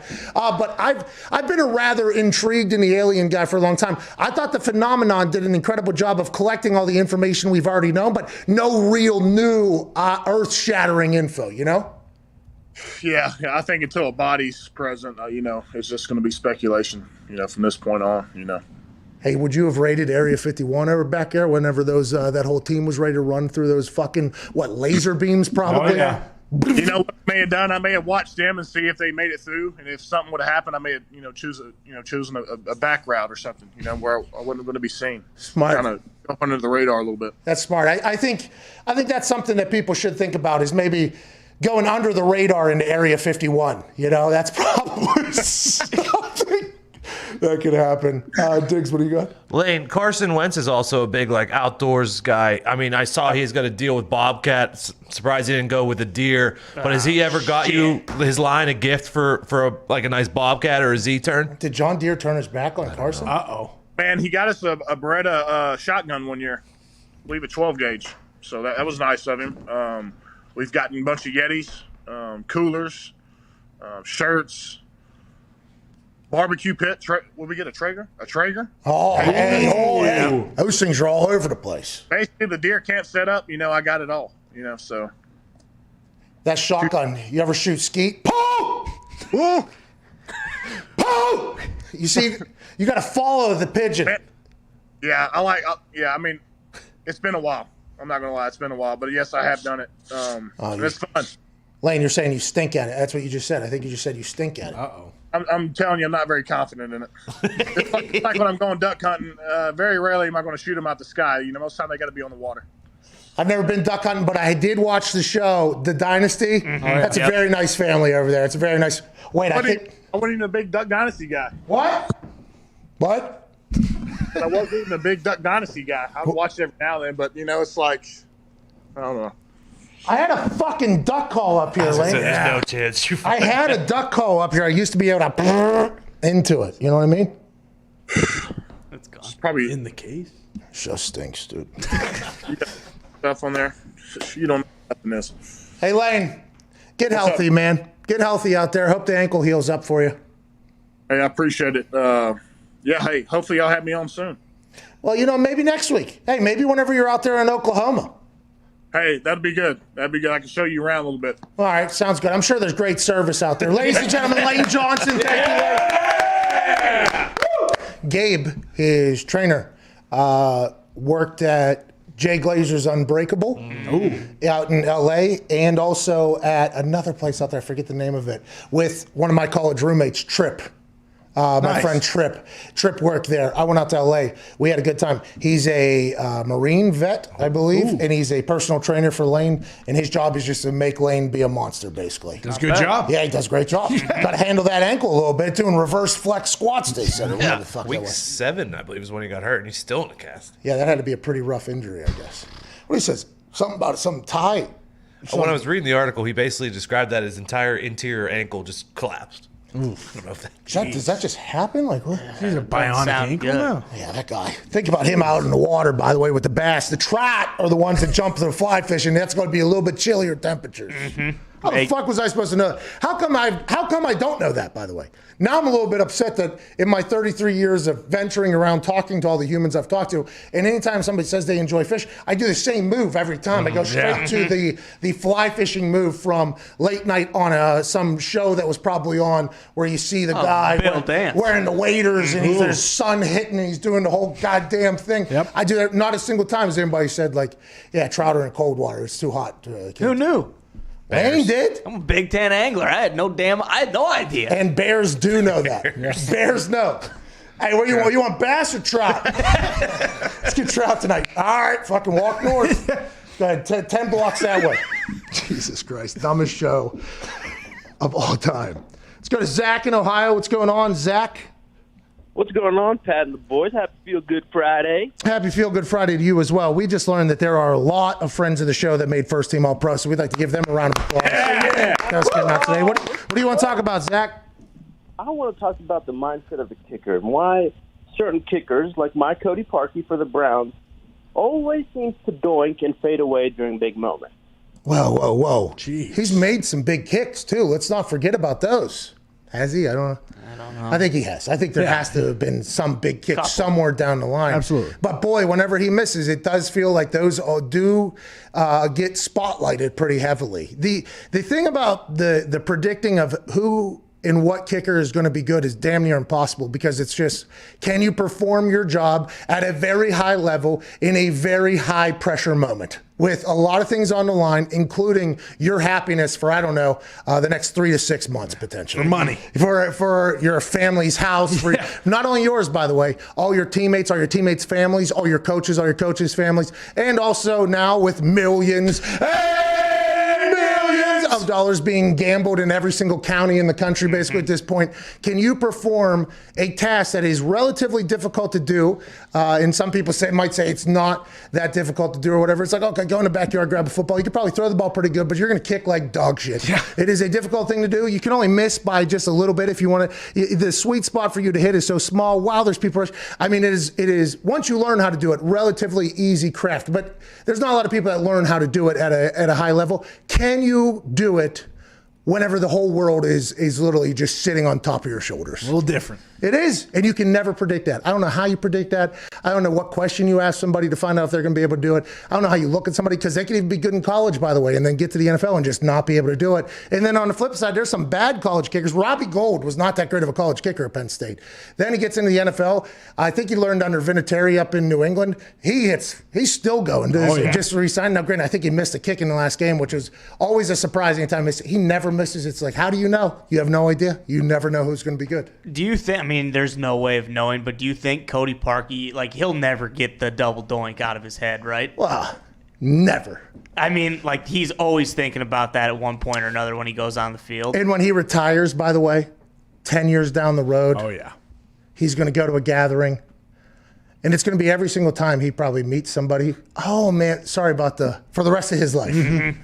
I remember when, for the rest of his life. Right. Happens to me with 13-9 game with West Virginia, and that was a college game that had a lot smaller fan base than the Bears. So I would just assume that Cody Parkey understands that he's potentially in that for the long haul. And I want to let you know, Cody, you're a mentally tougher man than I am. That's going to be a tough one, but you've bounced back, kicked good, got back in the NFL. And that type of mental toughness, I don't know how you judge who's going to have it and who isn't going to have it. One way to tell with how to perform in front of a crowd is get one of those Oculus games. You know, create that atmosphere, and then, let's see what you got. We should create a game. Yeah. We've been in the lab, by the way, trying to create an Oculus game, because there are some bad games on there. Yeah. But there's some incredible games on there. It's a. By the way, the more and more people I know are getting their Oculuses in, the Oculi, and you're all going to hop into the ring, I believe, and I assume Thrill of the Fight is the game that I play. I would like to see how you guys do. I won 15 straight fights, all knockouts, all classes, and then last night, I suffered my first defeat. No. What? My first defeat. Son of a bitch. The highest level, it's called Outclassed, and it actually describes it as being unrealistic and unfair. So it's like, okay, I'm going into this. First guy in that class, knocked him out first round. okay? Unrealistic and unfair. That's what you need to be telling those motherfuckers who they're facing. Yep. Okay? You're facing something that is unrealistic and unfair in this Oculus arena. Okay? Last night I go against a guy named Ugly Joe from Philadelphia. Oh, jeez. Shit. Joe Nasato, I believe is his name. Thick skull. I've already beat him out, beat him. I already beat him up, knocked him out at every other level of this game before. Hell yeah. I've knocked this dude out 3 times before already. Now we're at the top level. I go in there. I throw a jab. He blocks it. Ooh. I throw a power punch to the body. It hits.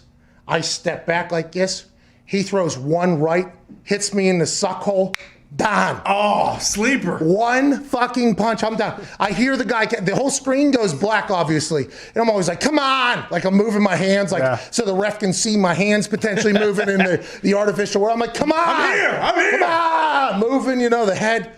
And all of a sudden I hear 7 and it's still black. Whoa. 8. And I'm like, come on. I'm literally, come on. 9, 10. It's over. I fucking lose. One punch. Right on the button. Ugly Joe.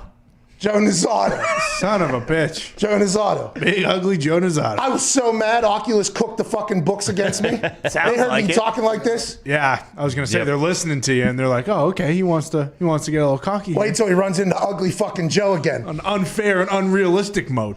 It was unbelievable is what it was. It was, I just want to let you know, after I got knocked out, okay, I went in. Mm-hmm. I took a screenshot of the bullshit that just had happened to me. One punch knockout. All those fights I built up. You didn't think my guy built up any toughness in all those fights, all those knockouts? He did. I mean, I got hit a few times. I lost a couple rounds. I'm used to it.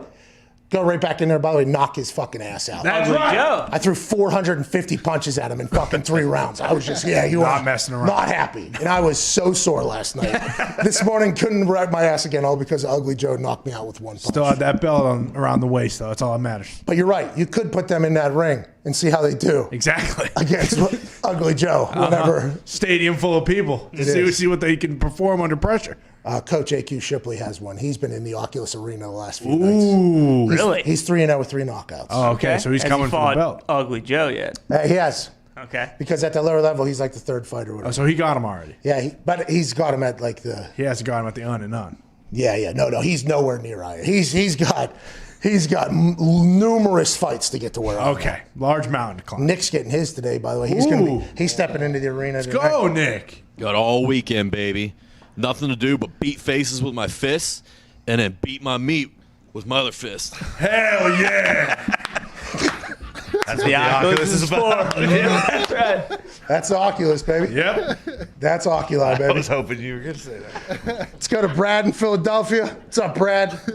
You're a scumbag. What's going Nick. on, guys? How you guys doing? Just everything that's good has to get turned into a toxic thing all of a sudden. What do you want to talk about? Listen, what the fuck is going on in Philadelphia right now? We just asked Lane. He doesn't know. Lane's in the fucking woods. I don't know. First of all, Lane Johnson's a guy, by the way. Stud, okay? Yeah, you should see him fish. But what the fuck? Why do you hate Carson Wentz to the core? I don't hate Carson Wentz. People think I hate. Hey, Brad, listen to this show.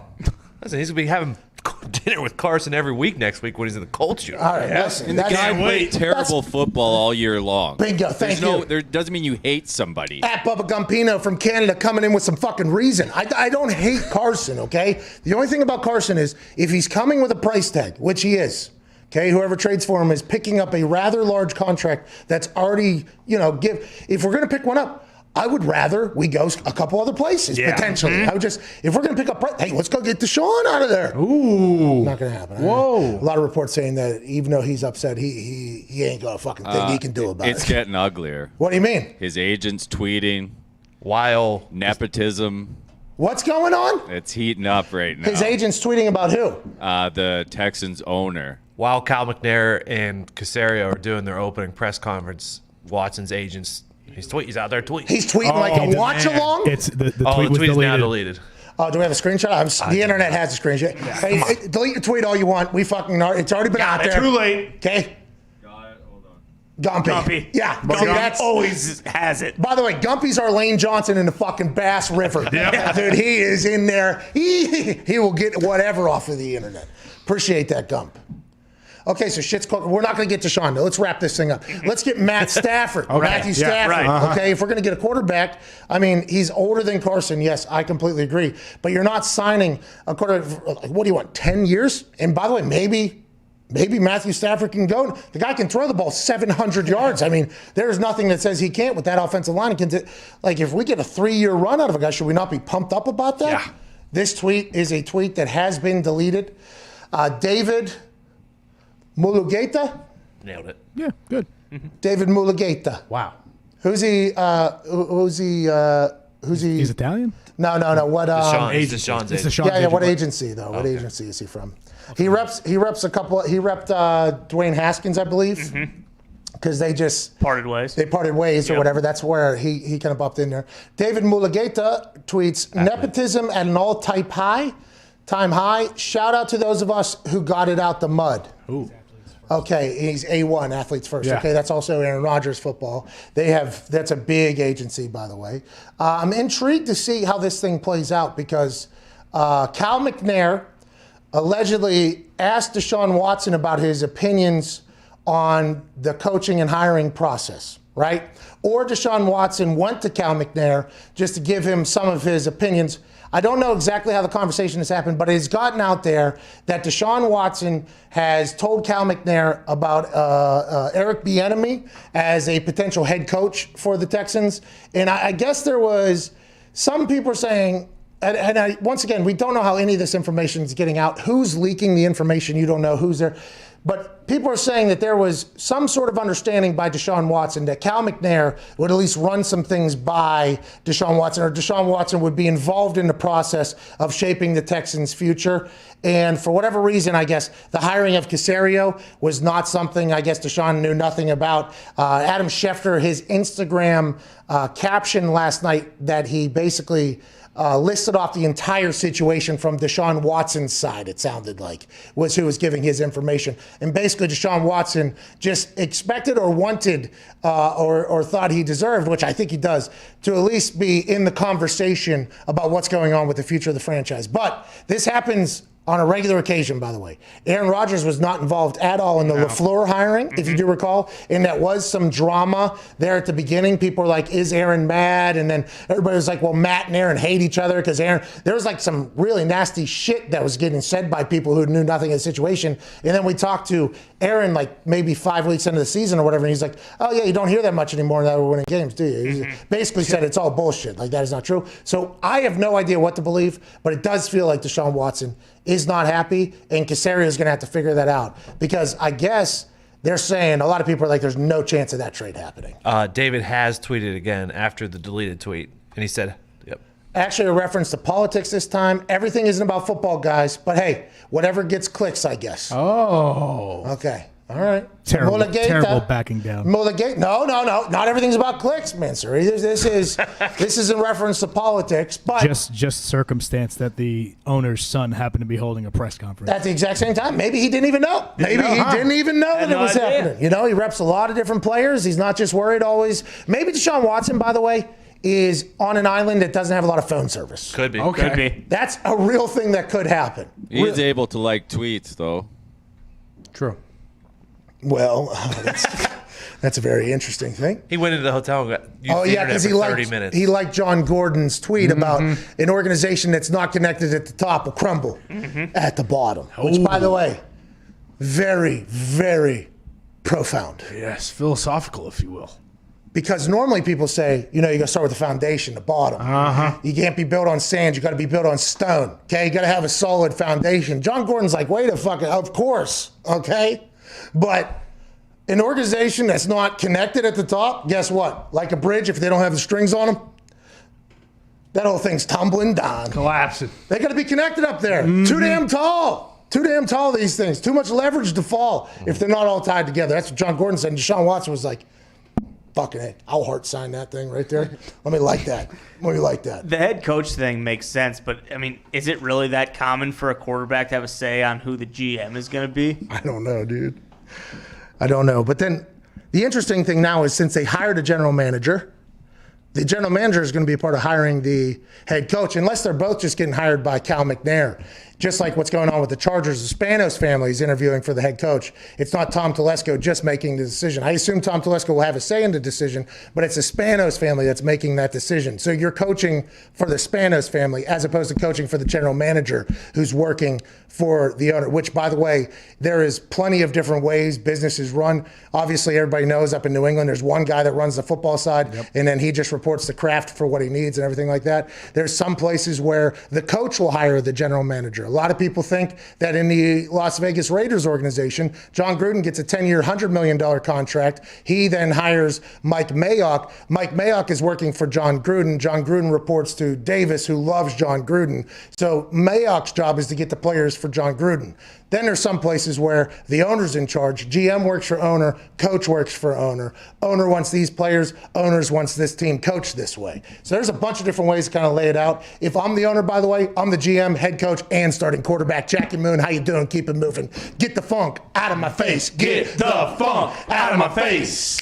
Get the funk out of my face. Get the funk out of my face. If you don't like my music, you don't have to use it. Funkin' in oh, yeah. Harmony. Let's get to a break. Shad Khan this year now. Shad Khan, yeah. Shad Khan. Doing the same thing. He's hiring GM, he's hiring coach. Puppet master. Which, by the way, if it works, it works. Would be hard not to do that if you're the owner of a team, by the way. Would be very difficult not to be like, all right, yeah, you pick the fucking players. All right, you, listen, deep ball, 3 times a quarter. All right? Yeah, make it happen, dude. Every second down, chuck the rock. We're going. Okay, run on first down. I don't care if Warren Sharp says it's 80, 90%. Because we're going to play action second down 95%. And that ball is going at least 20 yards past the sticks. What an asshole. We wouldn't win much, but it's my team. It'd be a fun game. You should see the halftime shows. Yeah.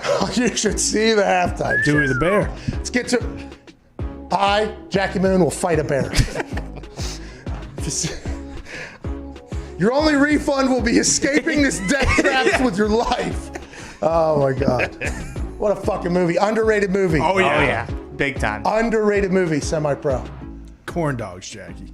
For everybody in here, we ain't even got corn dogs. I just learned fucking English. All right, that's the show, man. We'll be back in 4 minutes. Jesus.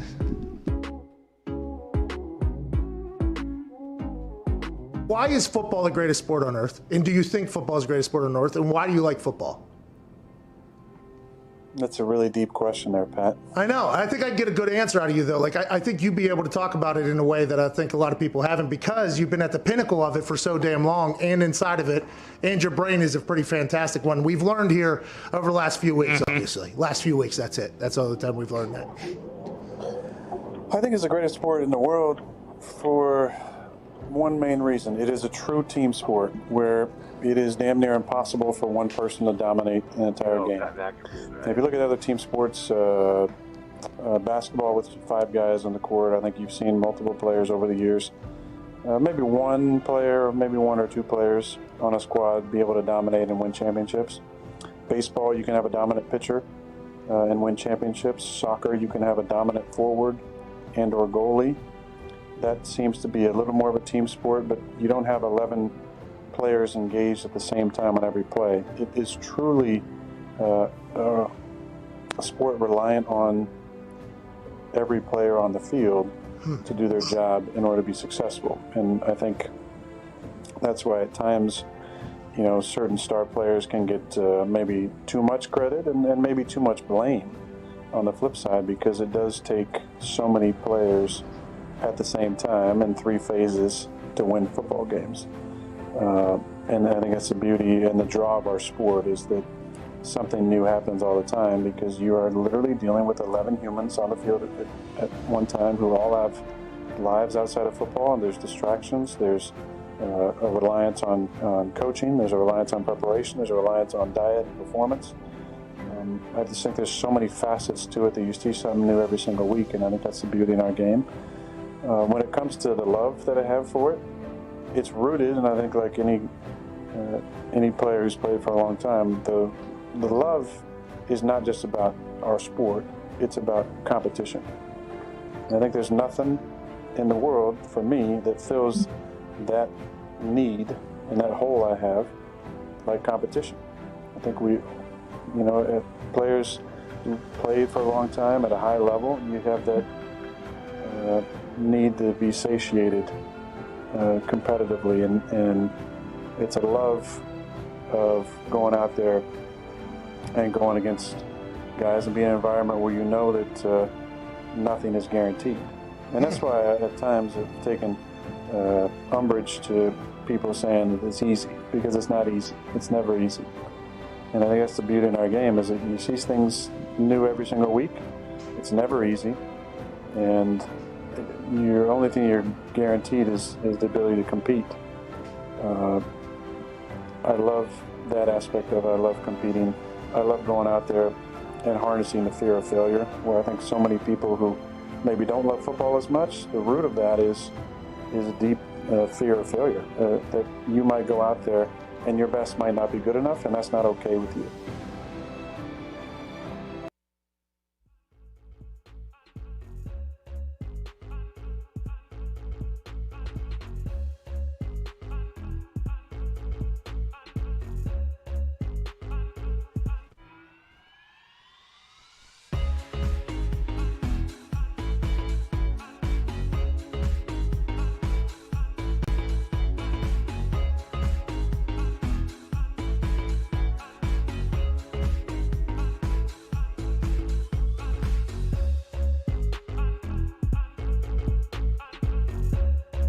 I didn't think I could continue to be an FCC-regulated person without really hitting my max potential. And that's why he's with us. I love it. The Pat McAfee Show on Mad Dog Sports Radio, Channel 82. Welcome back to said show. Breaking news out of Cincinnati, Ohio. Ooh, really? The state of Cincinnati, to be exact. University of Cincinnati. Stud quarterback for the Cincinnati Bearcats, who led them to their highest ranking of all time, I believe, and to an almost undefeated season until they lost to Georgia on a 54-yard bomb from their kick. What a ball, by the way. Incredible ball, but I thought they should have beat Georgia. I think I owe somebody in Georgia that called into the show something, but real shame, forget his name, think his information. Whoops.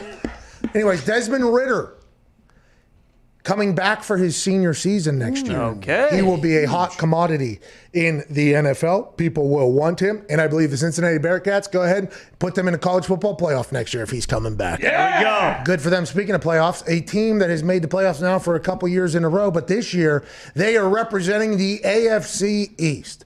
Ladies and gentlemen, the Buffalo Bills have made the playoffs again, and they are relevant in the football conversation. So that means that all their fake fans have had to come out of the woodwork. Yep. The people that maybe never supported them before when the big bad Tom Brady was in there, while Bills Mafia was putting their bodies on the line every single week at tailgates around the country, jumping off of RVs. There were some fans that refused to talk about them, but now that they're good again, fans have been coming out of the woodwork in lieu of the incredible Josh Allen-led Bills Mafia. Ladies and gentlemen, one of those fans that I just referred to, Ariel Helwani. Yeah! What's going on, Ariel? Well, before I weigh in, I'm awaiting your apology, Pat. There's nothing. Are you going to give it to me now or at the end of this segment? Which you made me wait. At least, I mean, you guys called me at 135. It's 140. I had to listen to the runner-up in the MVP vote. I don't know what he was talking about. That was one of the most boring videos I've ever heard. And then some Jabron from Cincinnati. You never make me wait for some news. I mean, that's not even like ticker-worthy news. Okay? So first of all, I want you to say hello to me, and I want you to say hello to the great Frank Reich, because we all know who Frank Reich is, and we all know what's in his heart. Yeah, put it on the board, Evan, or whoever runs that little thing back there. That's Frank Reich, 1993. Don't you dare talk to me about being a bandwagon fan. Don't you dare even insinuate when you were a child. I'm a bandwagon fan. Yeah. What do you know about Thurman Thomas? What do you know about the running back for Oklahoma State University? Thurman Thomas went to. You couldn't name a player on the Bills for about a 10 to 15 year period there, from when you were wearing the puffy starter jackets around Buffalo when your parents were forcing you to now whenever they're good again. Every reference you've made has been from, I don't know, way back when you were a child. Yeah. Right? When he was 6 years. Oh my God, the good old days. Yeah. You're insinuating that I'm a bandwagon fan. Do you want me to talk to you about Doug Flutie? Do you want me to talk to you about 1999 when they benched him for Rob Johnson and then the Music City Miracle? Do you want me to talk to you about that game? Because I could talk to you about that game. Do you want me to talk to you about E.J. Manuel? Do you want me to talk to you about J.P. Lossman? Do you want me to talk to you about Tyrod Taylor? I could talk to you about these guys, but we're not talking about the same old Bills, Patrick. We're talking about the AFC East champion Buffalo Bills. We're talking about a team that will have 67,000. Don't listen to the media. It's not 6,700. It's 67,000 fans in attendance tomorrow at Ralph Wilson Stadium. No, not Ralph Wilson. No, not New Era Park. It's called Bills Stadium because it's for the people, by the people. 67,000 fans are going to be there tomorrow, and they're going to play your little rinky-dink team. So let's tell everyone what happened. A couple of days ago, you call me up and you say what? What do you say? Leave your hot takes to yourself. We don't want your NFL hot takes. No. What I said was stay out of the NFL. What I said was stay out of the NFL because you put a stupid tweet out there about the Bills, as if anybody cares what Ariel Helwani's tweeting about the NFL. Everyone cares. Everyone cares. That's where you're wrong. And you said, and I quote, "We shall make a bet on this game because you, Ariel, are a hardcore Bills fan, and I, Patrick McAfee, was a third-string punter once upon a time for the Indianapolis Colts, so you have a connection to the team." And so there I was, waiting for the call, waiting for the call, waiting for the text, waiting for the invitation. No, okay, all right, listen. Just like the call. All right. Okay, listen, you're the one that said we should bet something, okay? And your team is favored for the first time in forever in a playoff. I'd be excited about that as well. Also, funny, whenever you're running through all your little rants there, it does make sense that you would be a fan of a team that had O.J. Simpson on it. That does make a lot of sense. There's no it was low blow. Didn't deserve it. People of Buffalo didn't deserve that, okay? The entire city did not deserve that. You did definitely, but not them. Are we going to wager? Do you know anything about the Indianapolis Colts team? No, you just know the Bills team because you're not really a football person, right? Right. I know that there's a better chance of Jonathan Taylor Thomas running on Saturday than Jonathan Taylor, that everyone says is now all of a sudden a great running back. I mean, have you heard of Motor Singletary? Have you heard of Zach Moss? Do you want to talk about the two-headed monster? Hey, maybe we'll bring out Mr. Williams from last week, who had 2 touchdowns against the Miami Dolphins. Of course, you didn't watch that game, the beatdown that we put on the Dolphins. Listen to me right now. I watch every game. You have a better chance of Darius Rucker. I watch every game. Yeah, you have a better chance of Darius Rucker doing damage to the Buffalo Bills than Darius Leonard. Phillip Rivers. How many games has Phillip Rivers won in 30-degree weather? Honestly, get your research team out there. How many wild card games and how many 30-degree weather games? We do have a research. He's 4-0 in wild card games. 4-0 in wild card games. 4-0 in wild card games. Helwani. That's right. Yeah, for a team that doesn't even exist anymore. Okay, so how much does that really mean? Let's be honest, all right? So I do have a wager for you, okay? Enough dilly-dallying here. By the way, how good do I look in this blue? I mean, yeah, you never wear it. Congrats. This is your first time getting to wear Bill stuff. You look really good in it, dude. It's brand new. I just bought it. Listen to me.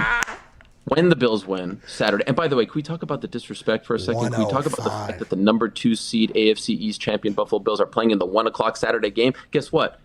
We love it. You know why? Because that means when we play Pittsburgh Sunday next week, we'll have 8 days off. They're playing the Sunday night game. They're going to have 6 days off.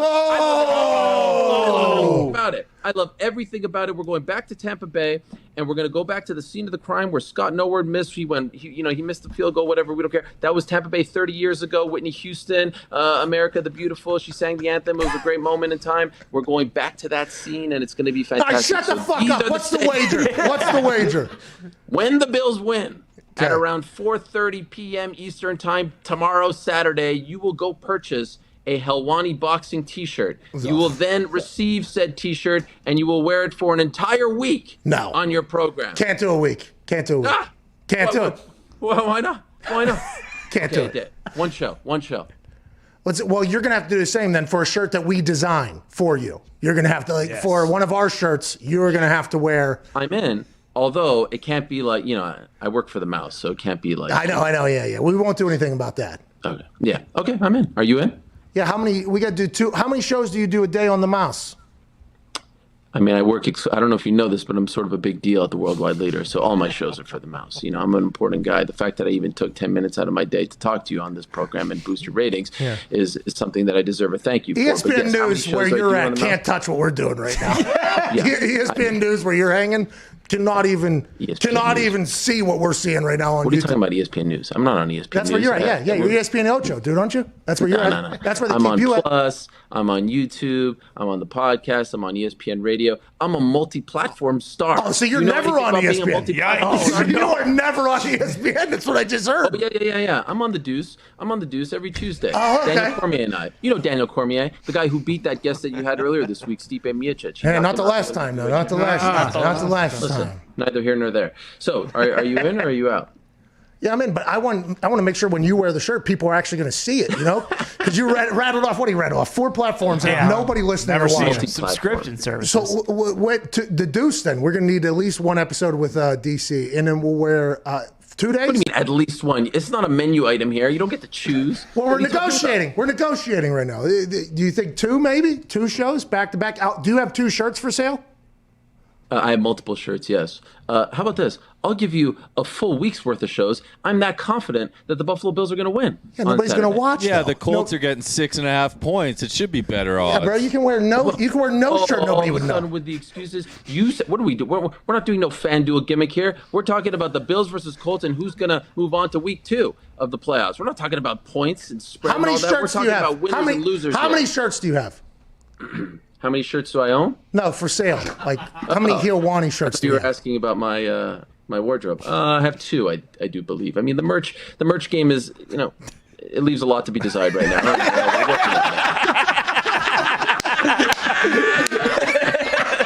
Now that we're talking about it. Listen. All right, so I'll wear you 2 shirts. We'll go, I was going to go a whole week if you had 5 shirts. So I'll do 5 different Ariel shirts. You're just trying to make me feel bad about the fact that I don't have this whole empire working for me making shirts. You know that outclassed boxing game that you were just talking about? That's what's going to happen to you and your rinky-dink bunch. I mean, I can't even believe that you guys think that you can hang with the Buffalo Bills. Can you call up Josh Allen right now? Can I get a hello from Josh Allen? I need to talk to him before the big game. I need to give him a pep talk. Where's Josh Allen? Can you call him up? I know you guys know him. Can you call him up for me? You sound disgusting and despicable. All right, Ariel. 1993, Frank Reich, in his blood. He's got the blue and the red in his blood. Don't forget, he is rooting for the Bills tomorrow. He wants them to win. No, he doesn't. That's an amazing thing. No, he has a big house here. He has a massive house here in Indianapolis, and he loves that thing. Mm-hmm. He wants to keep that thing around for a long, long time. That's what I'm talking. Yeah, I'm sure he will. But guess what? He'll never be treated better than he is in Western New York. All right. So listen. When Johnny Come Latelys like yourself fucking decide to be fans, I guess. Well, what is this Johnny Come Lately? This is the only thing you got. In conclusion, let me just say this: the Buffalo Bills are going to Tampa, and they're not playing the Buccaneers over there. They're playing the New Orleans Saints in the Super Bowl come early February. You heard it here first. Pin it. Cut it up, put it on your YouTube channel. You don't even have to put my name on it this time. We won't. I'm still going to give you the views. Okay? So let me say very clearly here: they're going to beat Indy on Saturday. Okay. Then we're going to beat Pittsburgh. Then we're going to beat. Well, I said a couple weeks ago KC's not going to make it, so we'll beat Baltimore probably in the AFC Championship, and then we'll beat the Saints. You heard it here first. And by the way, when you guys go to, are you going to Tampa? Are you guys going to do it? No. You guys going to go? No, nobody's going. Send me there as your correspondent, and I'll tell you all I told you so. How about that? Lord knows ESPN's not sending me. I've been in this same room for the last 10 months. I can't get out of the house for that. Ladies and gentlemen, Ariel Hawaii. 2 days. Hey, 2 days, 2 shirts. 2 days, two shirts. Deal. It's a deal. All right, Ariel Hawaii. Yeah, God, he's the best, dude. He's the absolute best. Yeah, no, I actually do only have 2 shirts. Yeah, because I was going to just wear a different one every single day. Yeah. This show Stink Shirt has been my go-to this week. I'm a big fan of it. Oh, yeah. Great shirt. I'm a big fan of this shirt kind of just is everything about our show. Mm-hmm. Very simple, very boring, very bland, and just right to the point. This show right stinks. in your face. Right there. Back whenever we used to think that the heart was on the left side of the chest. Yeah. True. which we don't anymore, by the way. That used to be just common knowledge that your heart is on the left side of your chest. That's why the people used to hold their hands up here, like whenever they would pledge allegiance and shit. Yep. And then at some point, some doctor was like, I'm sick of it, okay? I'm sorry. You fucking idiot kids that have been taught this, that have never talked to a doctor before, it's in the middle of your goddamn chest. Right there. Have a little bit of faith. On the solo plex. That was before Google could just make every parent feel like a dumbass with every word that they say. You know what I mean? Still doing it. Hey, you know your heart's on your left side. Is that right? Oh, really? Hold on. It's actually more right in the fucking middle. You're wrong, Mom. Who said that? Well, actually, this fucking doctor that's got 45 degrees on hearts. How about that? Oh, that sucks. Yeah. Any other swings of the bat you want to take? That's what parenting is now, if I had to guess. Let's get to Rob in Pittsburgh. What's going on, Rob? What's going on, Pat and the boys? Hey, just hanging out, Rob. How are you? Hey, I'm great, man. Happy Feel Good Friday. I got a little something for you guys. Listen here. This is for all you boys back home. Mm-hmm. You open a beer. You know what that was. I'm cracking a cold one. Bad boy. Friday, 151. Nice. Friday, 151 in Pittsburgh. Go ahead and crack on ours. Hey, See you light. I can't even lie. I'm working. It's a Diet Dr. Pepper, boys. Rob, I had to hang up. Why would you do that? Just lie, Rob. What are you doing, Bobby? I mean, let's not get crazy. It probably is a pretty good tasting Dr. Pepper. sure. But just lie, Rob. Just go ahead and roll with it. Come on. Felt too bad. I hung up on him because he refused to lie to us. You had to. Gotta stand for something. I like Rob, though. I think I liked where his call was potentially going. Yeah. Shouldn't have cut that off. Hey, let him get through again. Let's go to Dimitri and Akron.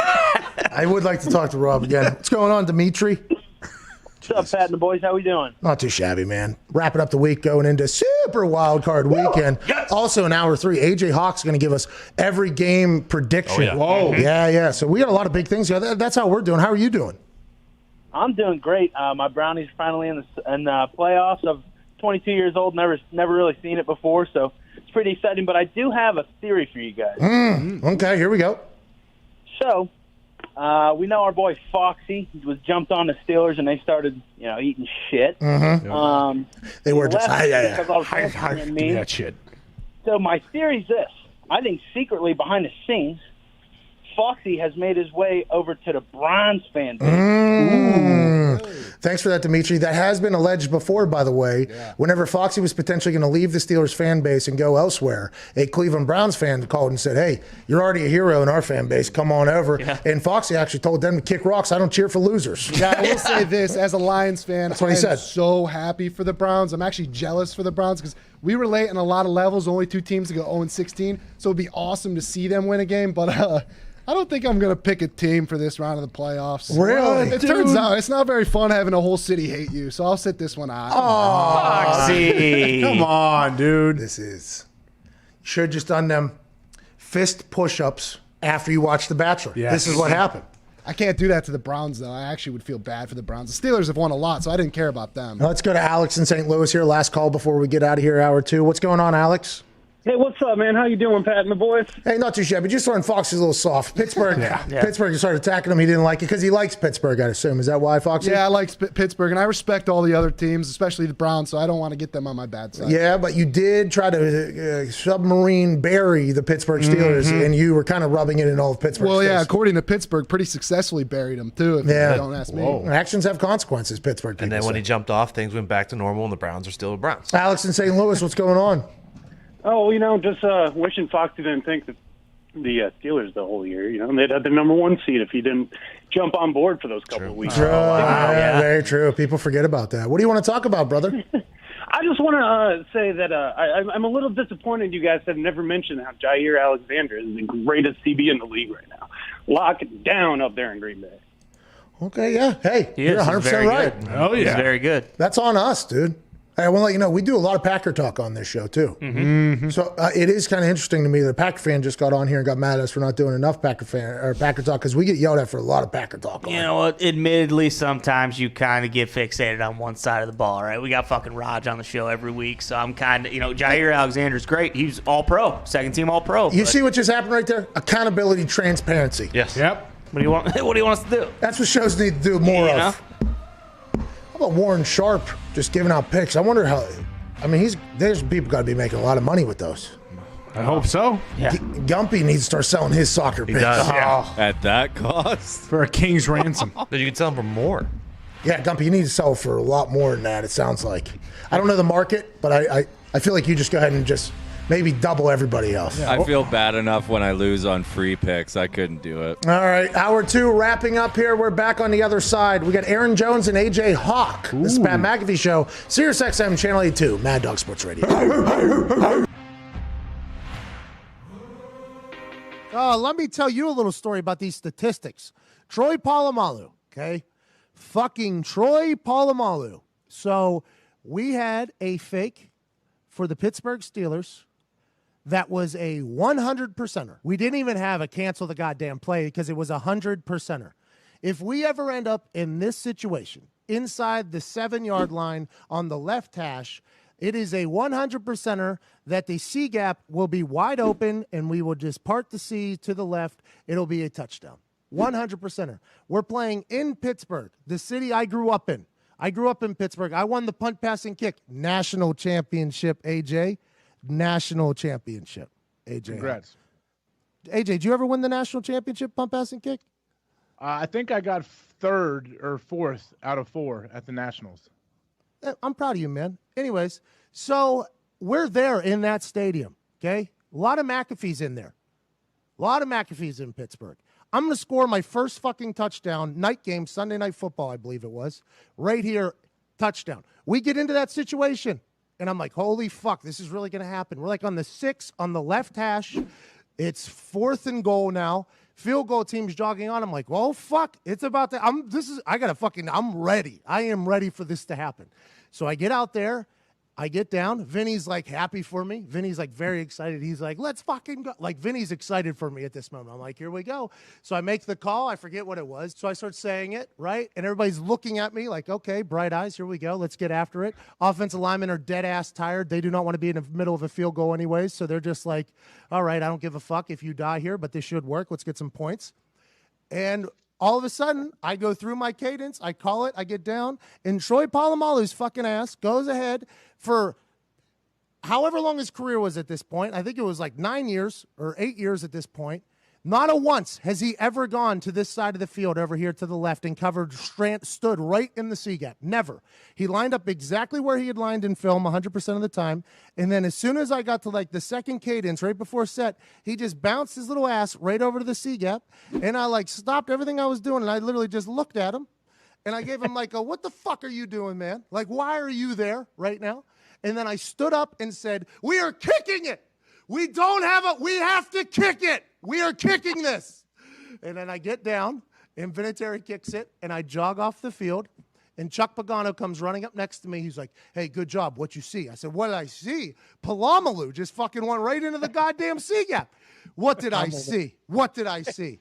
And he goes, okay, sounds good. Good call then. And good call then. And then Vinatieri's like, hey, way to go, buddy. I'm like, way to go?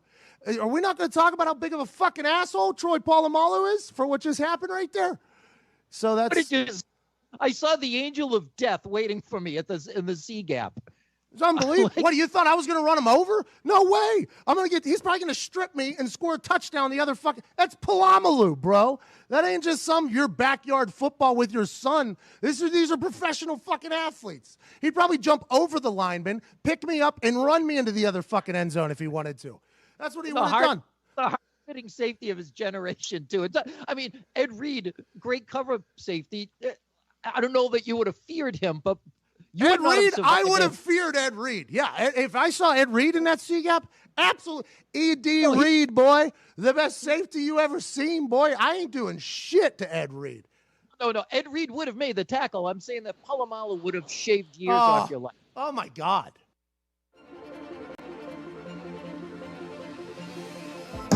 Patriots, -11. Hammer that thing as hard as you possibly can. I am a guy that moves lines with this bad boy. You know, me and this guy here, this hammer, we've been making money together for a long time. Super, baby. You whip out your hammer and you swing it not only like a windmill dunk, like a son of a bitch, but you swing that thing to try to break the button on the FanDuel thing, and you hammer the Tampa Bay Buccaneers. It finally made its debut on ESPN, and I'm proud of this fucking office store hammer. Hell yeah. I like them all over Baylor. Good hammer OT State #1. Hammer the Red Wolves plus 5.5, minus 14.5, and hammer minus 34.5 for. Oh!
The Pat McAfee Show. There'll be no rules for our guests, for us, for the things we can talk about. Yes, speaking his mind. I've never had a problem expressing my opinions or my thoughts or anything like that. While being relatable. I haven't had that manufactured fake-ass celebrity that a lot of people have whenever they go on those big networks. I've had a chance to really build my crew, build my following, build my audience. And ridiculous. What am I supposed to do? So I'm supposed to look at something that I can definitely afford and say, nah. Is that what I'm supposed to do? The Pat McAfee Show starts in 3, 2, 1. Welcome back to the show. It is Feel Good Friday, January 8th, 2021. Hour 3 begins immediately after this beat drop by 20. Joining us right now is a man who is a college football national champion and a Super Bowl champion. A man who also gives back to the community. Oh, yeah. A man that's a real hero and recently turned 37 years of age. Ladies and gentlemen, AJ Hawk. Yeah! AJ, how's it going? Good. I know you had Ariel on the show. How'd that go?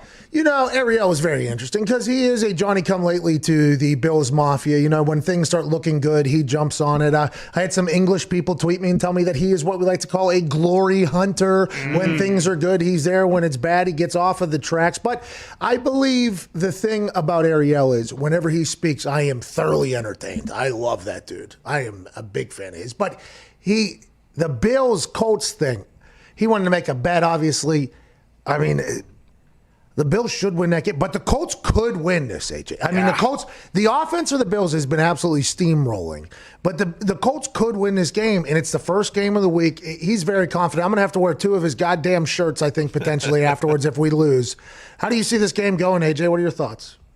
I don't know. Like, I've gone back and forth with this a lot, too. Like, at first, I liked the Colts a lot. I felt like, all right, their defense is going to make some plays, maybe force a few turnovers. And then the more I started thinking about it, and I watched Josh Allen dancing to MC Hammer the other day, I'm thinking these guys are legit. I think they're going to win. I think they cover the Bills. I started the show that I wanted that video to be zoomed out. You know, I wanted this a little bit. Yeah. I want to see what the coaches were doing. Were the coaches getting into it as well? Because if the coaches were also loose, I'm very excited about how the Bills are feeling with the biggest moment in their franchise's recent history. This is big. Hosting a home playoff game. You're the AFC East champs. Here we go. We got our team playing the best football we've played in a long time. We got our guy quarterback.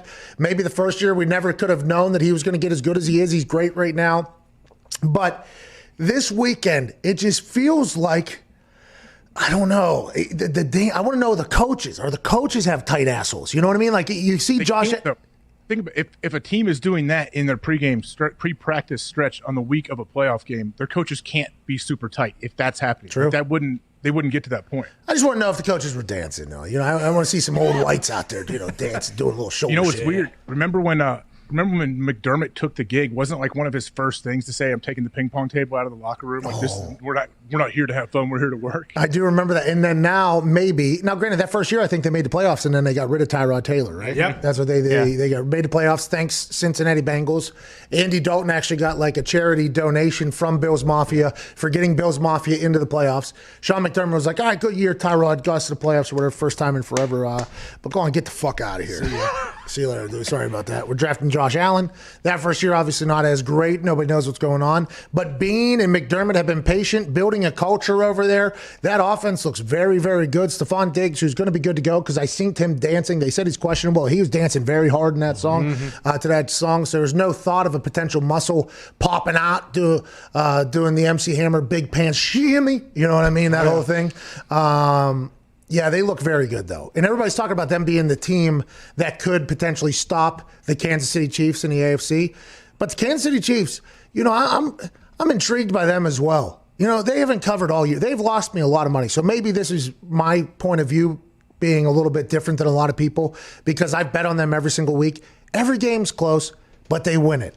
And I think I have to continue to remind myself that last year it was like that too. They were down 20 at one point, and then they just flipped the switch and they're just a team that wins, it feels like. So I don't know how any team could potentially be the team that could top them whenever the thing that they have that nobody else has is the ability just to go win a game at any given moment. The AFC is going to be a tough road. It's going to be a tough out in the AFC, and same with the NFC, I guess.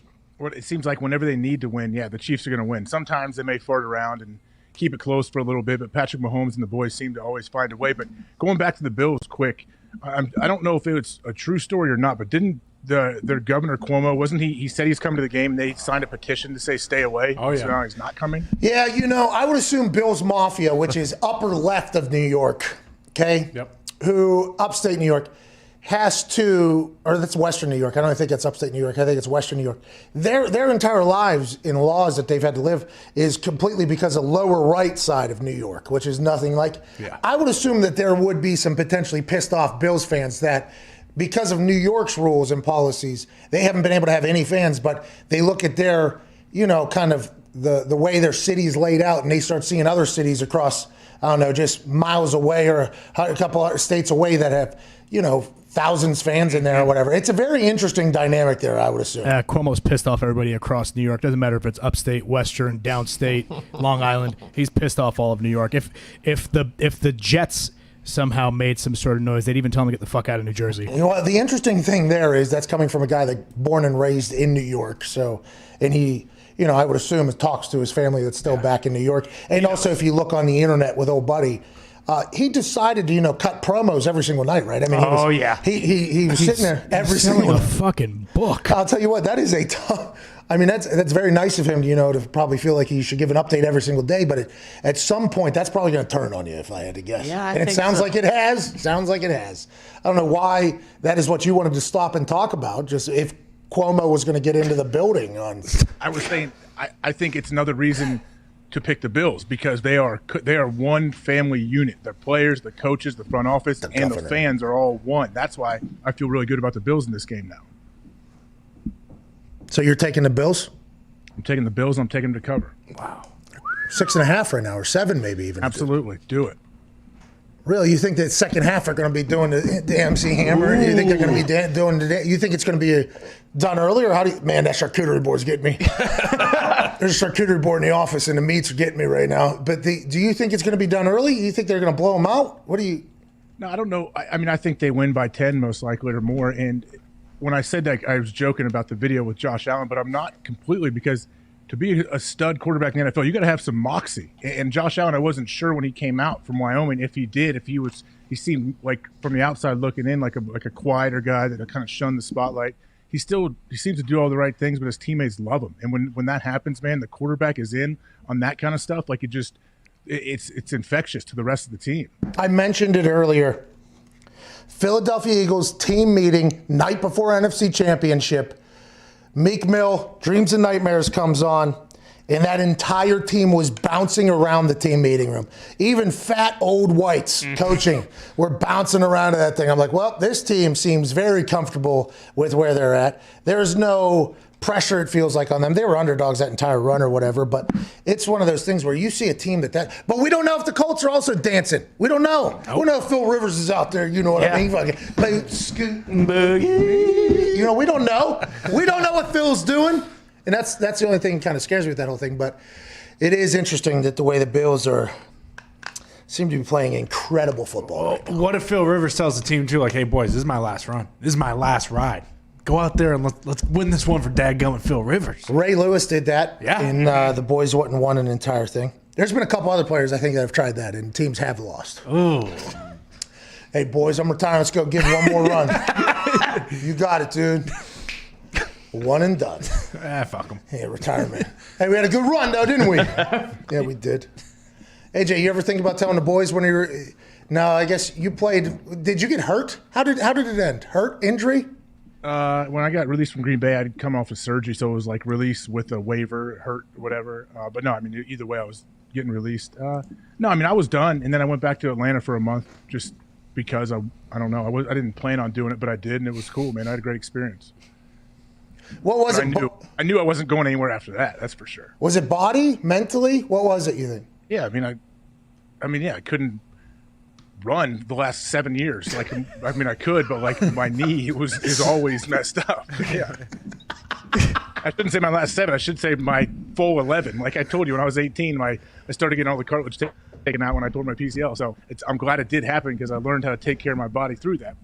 It's always a management thing. But so don't they check that whenever you're getting drafted? Did you guys did you have to power through some physicals? Well, I mean, yeah, they had MRIs and everything. Obviously, it got worse throughout my time in the league. But I didn't, why would you tell them anything? Like, I didn't tell them anything at the combine, whatever. You guys, I'm not doing your work for you. You can search my MRIs. And tell me, but when you ask me, I feel amazing. You're stupid if you don't. You are stupid if you volunteer medical information at the combine. All right, we'll clip that. Make sure to fucking put that out to all of the agencies. Put that out to make sure you tell all the kids, hey, when they're asking you questions, you're fine, man. You feel good. Good. I think I could go out and run, 2-3 miles today if I had to. All right, no problem. How do the legs feel? Good. How do the knees feel? Good. You in shape? Absolutely. Don't you worry about that. Well, our medical says that you've had 15 surgeries in your... No. Yeah. They don't know. Yeah, they did happen, but it feels good. You should see what the doctors can do nowadays. That whole thing. Good for you, dude. Ray Lewis saying he was going to retire and then them winning the Super Bowl. Do you think that was more coincidence, or do you think it was actually a rally behind Ray? I mean, Ray does have that kind of infectious personality where he can get guys to rally behind him. So maybe, I'm sure, definitely played a role in that. The entire run to the Steelers last Super Bowl with Jerome, like it was all like win one for fucking Jerome. Was the team like that, or was the media like that? It seemed like a little bit of both. Yeah. Even though he tried to fumble the playoffs away. But they did all wear his Notre Dame jersey getting off the plane when they went into the stadium for the Super Bowl. For a Super Bowl, so give him a little love. That's awesome. I wonder how many players could do that. You learn a lot about yourself there, I think, probably, whenever the boys do that for you. AJ, didn't you tell the Falcons that you were retiring and to dedicate that season to you, and then they went to the Super Bowl in 2016, and Matt Ryan won the MVP for AJ Hawk? Was that year? Wasn't that for you? I mean, yeah. I guess looking back on it now, maybe it was for me. Wow. Wish you would have gave him a little bit more, huh? Yeah. I think Falcons fans would wish you gave him a little. Me too. I got a share of the playoff checks. Believe me, I want him to win as well. All right, we got to get to a break. We'll be back on the other side. We're going to have to call AJ back. Cannot wait to recall you back. AJ, there's a couple moments where your face was frozen, but we could hear you. Okay. Yeah, this happened to me yesterday for some reason. You think it's us or you? You know it's not me. AJ's internet stinks. Stinks, dude. What the heck? He's got 45 kids learning on Zoom down there. I know. That's right. A few Fortnite games going. I don't know what they're doing, man. They're doing something to the stream because I've been testing my internet too. It's fast. We're back on the other side with a fresh stream having AJ. Blame Connor. Too many hawks in the nest, dude. It's not me.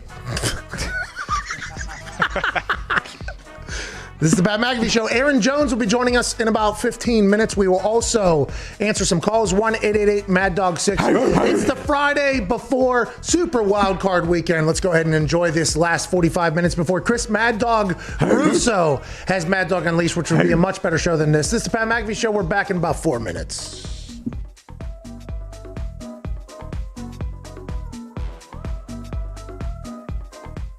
I was on a team that was very bad at football. We almost were completely defeated until Dan Orlovsky showed up and got 2 big wins. We ended up almost losing the luck pick because Dan Orlovsky, everybody thinks they're going to get fired. Every player thinks they're going to get cut. Every coach thinks they're going to get fired. They try to pawn blame off on other positional groups. If it's the linebackers, they're like, we did our job. D-line can't do anything, can't stop it. There's a lot of that chatter, but it's a miserable existence. I mean, it's just the way it is. That's why you have to have so much respect for a player like Joe Thomas, who played a perennial all-pro career in a situation that was so negative and so terrible. I think if Joe Thomas got a chance and his knees let him experience a winning organization, I couldn't even fathom what Joe Thomas would have thought. I mean, life is just much better whenever you win. When you win, food tastes better.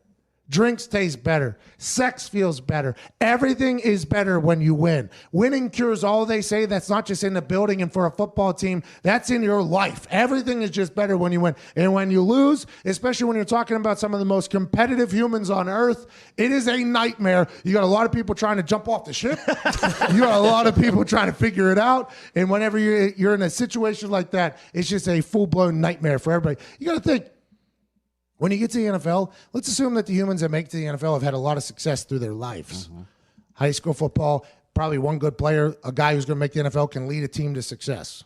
In college, if you have a couple good players that can make the NFL and make it to the Dolphins, even though the Dolphins stink, you're still going to make it to the NFL. Let's assume that team has had success.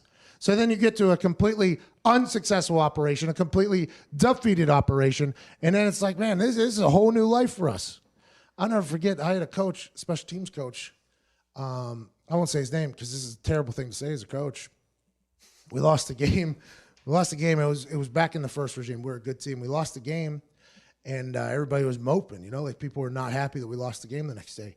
He was, you guys just haven't lost enough. That's what he said. Everybody looked at him and was like, yeah, no crap. What are you talking about, dude? Yeah, this is the winningest decade in NFL history here. Yeah, you haven't lost enough. It's like, you've lost too much, maybe. Are you just comfortable at this point? And that's whenever it can get a little scary. Whenever people are just comfortable just getting their asses kicked every week, that could be a problem. That's when the culture is probably a lost cause. That's when the locker room's too worried about playing dice or playing Boo-Ray or anything else like that. When that starts happening after losses, then you know you're in a bad spot. And I would assume that's not happening at the Dolphins, especially under Ryan Fitzpatrick's watch.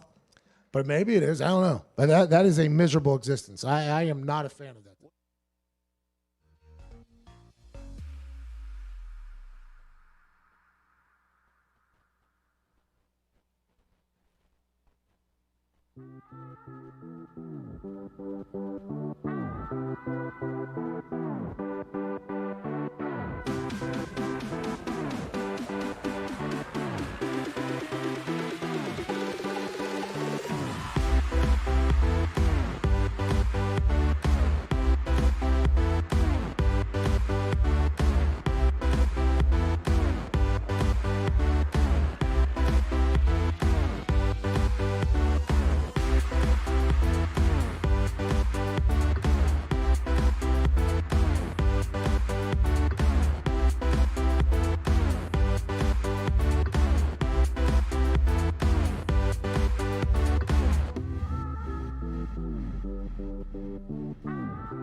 This is the Pat McAfee Show on Mad Dog Sports Radio, Channel 82. I didn't know how quick or short that little bumper thing was. Welcome back to the show. Here on this Feel Good Friday, January 8th, 2021, years after zero. I don't remember or know enough about any of the gods to know what year zero was. I wish I did, though. Nah, no one knows. Yeah. They say birth of Christ. That's zero is the birth of Christ. Mm-hmm. So we are 2021 years after the birth of the man who came out of the Virgin Lady. Yes. and died for our sins. That's right. Correct. What happened before that? People are just sinning all over the place. Cavemen, shit like that, maybe. Dinosaurs. Dinos. Yeah, but Joe was around. He was an adult, wasn't he? The dad. What was he doing before? Were they just sinning around everywhere? Everybody was just doing all this sinning? It was wild. Noah and all those boys, they were just blacking out. The what? We had the Mesopotamians. What's that? Mesopotamia. Fertile land. Very, very Great fertile land. civilization. Early civilization. Is that Pangea? Part of Pangea. That was way Part of back it. then. That was about 13 million I years mean, ago. the lush. It was very lush. It's very green. A lot of rivers. Zero is post Pangea. Yes. Yeah. Very far after Pangea. Well, how's that work? What happened? I'll tell you, I don't know. I don't think anybody You were on a does. little bit of a run there, though. I mean, you were the birth of Christ is zero. I thought you maybe did some research in this entire thing. Well, I mean, the Earth is 13.7 billion years old. No. I don't believe the big book, the one that sold a lot of copies, says that. I don't think that I is meant accurate. million, but yeah, I mean, the big book doesn't really, they don't cross into the old science field of the Earth, I don't think. Should have thought about that when they were putting that together. They knew they were going to go on to sell a lot of copies. They should have talked to Galileo, but they didn't. Galileo.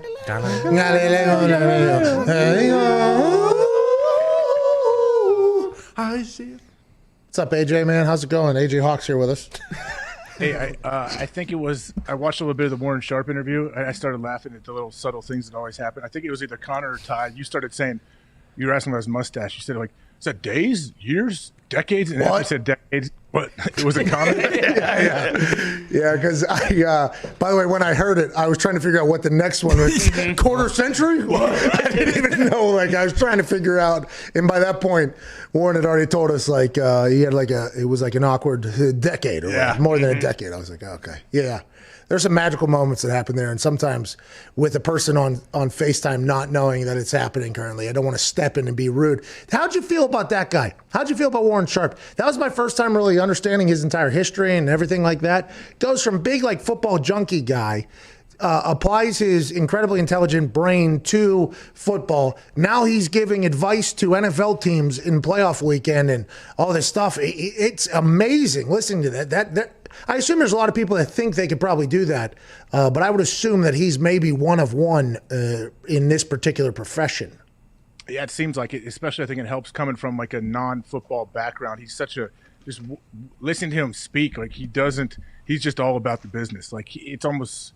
You ever see Ben Shapiro? People feel very strongly about Ben Shapiro. It's almost like, hey, this is like I'm just going and I am on a run, and that's how Warren is at all times. I feel like a lot of information coming. A lot of information. I felt like I learned a lot there. Oh yeah, I think he's great. I think he's really good, and he does. Like teams actually hire him. They can't say publicly who's using him, but he goes like 10 steps past what anyone else does. I feel like. All right, so here's my question. I was talking about this with owners whenever they consult with a third-party independent group to hire their coach or their GM. They'll ask somebody else who they should hire for their business that they are, making hundreds of millions of dollars off of. You know what I mean? Like. How do you know that person that you're consulting with isn't also helping everybody else in your division also trying to get better and they're not paying them better? Like, that's an interesting thing. Like, do you think he has to tell people who else he's helping, I wonder? I don't know. I mean, I guess, does he have a contract with the teams he's working for? I'm sure he has like an NDA. He has something where they know, like, you can't let people know which teams you're working for. I don't know. Good question. Because whenever he was talking about it, I just thought of the incredibly paranoid coaches that I've been around and everything like that. And if you're just getting information from this incredibly intelligent guy, but he has no ties to any other team, it's like, well, who else is he giving information to? I bet you that becomes a real thing for him. And he's just like, no, I just break down teams however I see it or whatever. It's like, okay, that's a good gift. I'd keep consulting to like 30 teams if I could. Just go ahead and pay work for everybody, I guess. Well, he can work for all. He could technically work for all 32 teams and present them the information that he comes up with. But it's up to those coaches to take it and implement it and actually execute it in a game and make it work. True. Well, they need to stop running the ball on first down there in Tampa. That's right. That is an interesting thing because I try to watch every game as well. But boy, I am not calculating things the same way Warren Sharp is. There is no way. His dry erase board on his side literally just looked like a Beautiful Mind at the end when he's writing things on the wall. Yeah. That's what it looked like on the glass window or whatever. It was insane. So much football knowledge. AJ, we have some friends of the show, by the way, that got named a massive, massive honor today. The All-Pro teams were announced, AJ. The All-Pro teams, which are voted on by the media members. And we have, what's that? Do we have it? Yeah, he's pulling it up right now. Oh, so we don't have it. We'll wait. Here it is. Here it is. And we have Aaron Jones at the same time. What? Aaron Jones is on. Yeah, we got everybody. Hold on, Aaron. Aaron should be on here. It's bullshit that he wasn't. No, go ahead. Put that thing back up there. These are all people that have come on the show. Wait, sorry. Wow. What happened? He was about to close out of this graphic. So we have Aaron Jones and this graphic on the same computer. So he was about to go get Aaron Jones, and he would have closed out of this, and I don't know what's on the other side of this graphic. Oh, baby Foxy. Good call. All right, let's go to, ladies and gentlemen, joining us now is a man who will be an All-Pro in no time. He was a Pro Bowler this year. Touchdown leader last year. 1,104 rushing yards, 355 receiving yards, 11 touchdowns, running back for the Green Bay Packers, ladies and gentlemen, Aaron Jones. Yeah! What's going on, man? How y'all doing? Hey, great. Thanks for joining us. I think it's absolute bullshit that you didn't get voted All-Pro. I will let you know I don't like it. You don't have to say it. I will. Thank you. You can speak for me. How are you doing? How are you spending the off week here? What do you got going on this Friday? Are you in the facility? Are you guys working? What's going on? We had practice earlier, so we were working now. Just got out the tubs and chilling with you guys. So that's what the rest of my day is going to be, hanging out with my parents there in town, just relaxing. What's the rest of your this week look like? And do you have the whole weekend off? And it's got to be weird because you've got to still have to go in and get tested every day. Yes, sir. We still do have to go in and get tested every day. We've been doing that every day. Tomorrow we have completely off. And then Sunday we're going to come in and have a short practice, like an hour or so practice. And that's going to be it. Go back home, kick the feet up, and watch some football. Oh, you're going to watch Super Wild Card Weekend. Do you have – so your parents are out there. Have they been able to visit? What's it been like? Do they get tested as well? Have they been in, like, quarantine with you basically all season? How has that worked, like getting to see family and friends if they don't live in Green Bay? Yes, they've been tested. That's interesting. So my parents, they'll usually come and they'll stay for like a month or so. So pretty much create our own bubble at home and just hang out with them and enjoy my time with them. Aaron, I have a question. Is there any backfield in the NFL that has more fun than you guys? It seems like you since you got in the league, that was you guys. But your offense, especially, like all the whole I Love Gold situation, everything you have going seems to be coming together. Like, were you always having this much fun? I would say the fun started last year. Really, the coach is doing a great job of just keeping us entertained in meetings and creating those things like Austin Powers, I Love Gold, Coach Hackett, love him. He's funny, creative, and then everybody just buying in and embracing it. And so we have a meeting and you see A-Rod come in and put up the Austin Powers Gold member thing, and it's like, we're really into this gold thing. It's pretty cool to see, and I've enjoyed it. They make it fun. They keep it so you're excited to come in the facility. Like, what am I going to see in meetings today? What's going to happen in meetings today? Did you know about Gold Member before this season? I did. I didn't know about him in detail the way I know about him. What was the chain? You pulled the G out from underneath. Was that a specialty piece? How many people have them? Gifted? How did we get to that thing? It was gifted.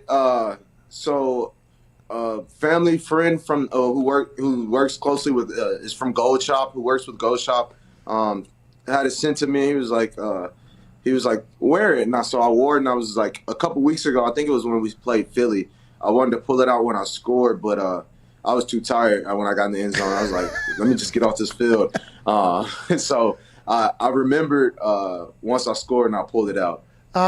Did you talk to A.J. Dillon about his Lambeau leap situation there whenever he got his first TUD in Lambeau?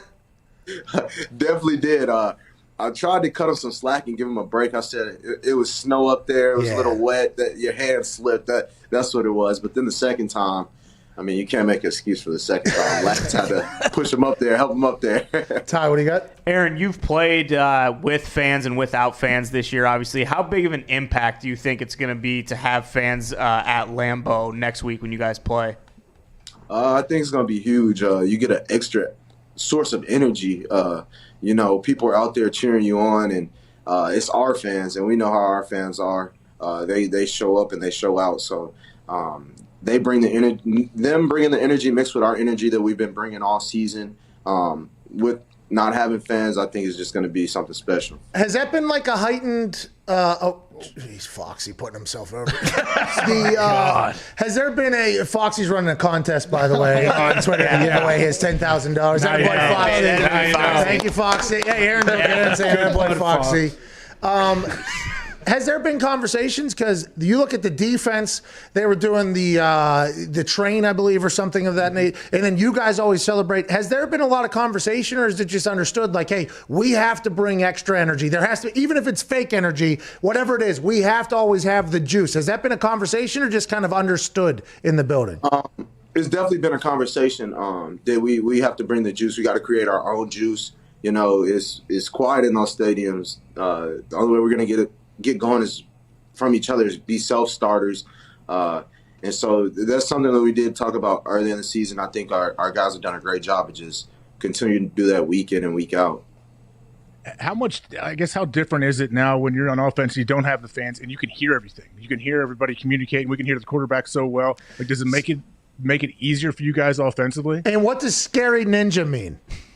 I don't know if I can tell you what that means. No, it definitely helps. With A-Rod, I can see why people jump. You can definitely hear the cadence with no fans in the stands. So I think that helps us. And you can just lock in a little bit more. You can hear everything. You can hear even the pads thumping is louder. Now, does he ever get you? Oh, he's definitely got me before. I think it was my rookie year. This was on a Saturday practice, right before the game, and I jumped. And so McCarthy and A-Rod, they didn't really trip. They're like, all right, if you jump, just act like you're emotioning out and then come back and do this. That's so. It's probably 2 plays later, I did the same thing, and I just froze like he got me, and I'm like, damn. And McCarthy, somebody come get him out of here, Bob. And then now when new guys get here and they jump, and I'm like, bro, I understand. I see how it's happening. I've been there before. Yeah, so now you're just so used to it, I'd assume. But when you're dead tired, I like to think of the offensive lineman because it is amazing. Aaron Rodgers' cadences are unbelievable. And the ability of the entire offense to take advantage of it is a big deal. See somebody move, let's get a free play. Let's go ahead and try to steal it. But I think about like the offensive linemen, you guys in the backfield, even wide receivers, when you're dead tired. You're dead tired. You're trying to remember what the play is. And then now you got to be like, oh, and we're on 7.5, by the way. Or the cadence is on 7.5. Let's go ahead and wait. It's amazing what you guys are able to do because I don't think I'm mentally tough enough not to at least jerk a little bit. That's when I start to watch the ball. You're like a D lineman. I'm looking out the corner of my eye trying to see the ball. Diggs, what do you got? Aaron, I don't know if you saw on the internet or not, but A.J. Dillon challenged this guy over here to an Oklahoma drill. How do you think that's going to go? That's right, he says. But first off, I like your hat. Thank you. Not the hoodie. But it's okay. They need a running back next year. AJ's a big dude. How much do you weigh? Collusion. By the time it happens, I'll probably be like 280. All right, yeah, get up to 280. I think you'll be straight. All right, it's gonna be an impact. Like you're gonna feel a hit, a blow, but if you're 280, that's D lineman. I feel like you might stand a chance, but yeah, AJ's a big dude. Hey, what has it been like watching him? Because he got a chance a couple weeks ago to because you were down with a foot injury, I believe, or a toe injury, and then Jamal was out, so he got a chance to go in there. What has it been like? It's been a lot of fun, and he's been resilient.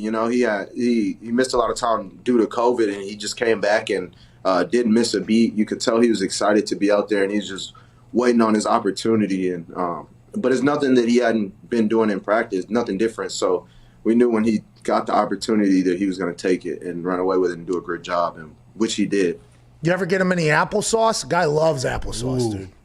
He loves applesauce? So you guys just taught me something. Come the fuck on, Aaron. What type of teammate? The sauce. So you're in the same room as this guy, dude. You guys been Zoom calling for what, 9 months? Hey, we're in the same room, and I don't even know he likes applesauce. That's it. His name's the sauce. Sauce. I know it's the sauce. I'm thinking like wing sauce. So was I, by the way. I was thinking like maybe hot sauce, like back in the day, and something like that. He was like, no. Just high school. I always ate applesauce, so they called me sauce. Or some people say I got the sauce, I got the juice. It's like the swagger. So I thought he meant it maybe like that, but no, I'm gonna have to sit down and ask AJ. Yeah. There's big applesauce talk. Aaron, congrats on the Pro Bowl. You deserve it, bud. I know you're going into an off season where you're probably going to get broken off, so congrats on that as well. And enjoy the hell out of this playoff run, Aaron. You deserve it. Yes, sir. Hope that can give me one of those chains when I do. Hey, I'll tell you what. I think you could afford this, at least in college. This thing is very cheap. Hey, nobody can tell. Yeah, well, it's all good. So when I was in college, I obviously had my ears pierced. Okay, I went to Claire's and got the big blocks. Right, they were like $13.99, maybe $12.99. Yeah. I wore the same earrings. Okay, all the way through college into the NFL. As soon as I made it in the NFL, people were like, "Woo! Look at those things!" And then I was like, "Yeah, same ones I was wearing a year ago." That are you're gonna have to bring me back on in like 10 or 12 years on the show. I can't give up all my secrets right now, but I got some good stuff for you, similar to what you're talking about. He's putting kits on Honda Civics, making them look like fucking. Ladies and gentlemen, Aaron Jones, thank you. Thank you guys for having me. Love this show. Love being a guest. I'll come on anytime. Man, we appreciate you. Can't wait to talk to you after a hell of a win next week. You're the best, Aaron. Yes, sir. Thank you. Cheers, dude. Good guy, bro. Love that guy. Does he not have just the most positive attitude all the time? He does. Awesome. That's awesome to have. That's great in the locker room, by the way. Just an upbeat. Hey, how about him saying, I can't wait to get in the meetings just to see what pops up. The guys like taking popcorn in the meetings. Like, all right, what are they going to do today? That's awesome. Shout out him for playing another 10 to 12 years, too. Yeah, that's what he said. Wow. It's a long time, AJ. Frank Gore still playing. Going to be 17 years in the league or something like that. Insane, AJ. Are they going to be able to bring him back? Is there any chance? Who, the Jets? No, are the Packers going to be able to re-sign Aaron Jones? Oh, no, I don't think so, right? No. I mean, that doesn't seem – I mean, we hope. I hope so, yeah. I think him and Jamal Williams are probably both gone, unfortunately. Really? I think so, yeah. They got to save up for Jordan Love. That's a big contract coming down the road. Huge. Now that you mention it, I mean, they're going to have to – I mean, at some point in the near future – they're going to have to decide whether or not they want the fifth-year option on Jordan Love. $250 million contract. Maybe they trade him to the Pats, actually. Pats need a quarterback. Bring him in. What do you think about this Deshaun Watson situation, AJ?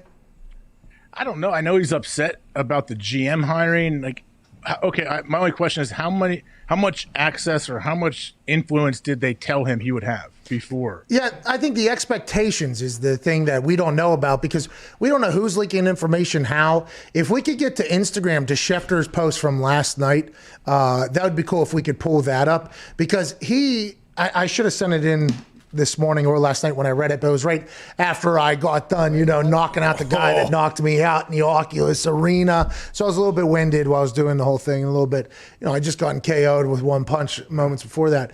But Schefter, it seems like the way he laid it out was Deshaun was expecting to have a little bit of say, I think, in a couple conversations, or at least be like, not say, but at least have a conversation about it or something like that. I think he was expecting to be a part of the process more, and it seemed like that didn't happen. Plus, you put this on top of the thought that it's alleged that he has already talked to his teammates about asking for a trade. It's an interesting situation that Caserio has fallen into with his best player in Deshaun Watson. Oh, yeah, it's not a great situation by any means, but I don't know if there's many players in the NFL that have had much say in a GM hiring. Like, that's the only thing. I don't know if that's that's commonplace. Yeah, that was where our conversation all revolves back to this morning whenever we were talking about it. It was because if you remember just a year ago, right? Or I guess more than a year now at this point, 2 years ago, when LaFleur was hired, everybody was like, Aaron wasn't talked to about this. And then they try to cook up shit between Aaron and LaFleur. But now we've learned that was all fake or whatever. So it's like Aaron Rodgers didn't even get a chance to have a say in what the coach was going to be. I think a lot of us thought that you should give him a chance to at least be a part of the conversation. And I think I'm like that too. Like, I think Deshaun should be a part of the conversation when it comes to head coach. I don't think he should be the determining vote, but I think like if at this point he's an established quarterback, you've already made him a made man, he's going to be the face of your franchise, okay? You should at least have a little bit of like a conversation with him. Not give him the decision, but at least a conversation, I think, if that's what he was expecting. But the GM thing, I didn't fully understand either. I didn't fully get it. I would hope that they would, like, your ideal situation, like your GM or your owner has such a good relationship with the guy that you made your franchise quarterback when you paid him that big long-term extension. Like, I would hope you have a good enough relationship where you say, hey, man, here's like 4 people we're interviewing for a head job. Do you have any red flags? Any reason why you wouldn't want to work with? Who would you prefer over this person? Like, what are your thoughts on these people? And then they can just use that as one bit of information when they make the hire. Any reason why you would hate any of these? Yeah, that guy, hate him. Okay, all right, well, fair. We appreciate that. Okay, that's good. That's good to know, because when we go in there, we'll ask him why you hate him. What'd you do? And if he lies, we at least know that's a piece of information. How about these? Have you seen this guy's? Yeah, I like the way this guy runs his offense or whatever. This is like, okay, that's cool. That would just be like if you're like friends or doing business partners with somebody, you would do that.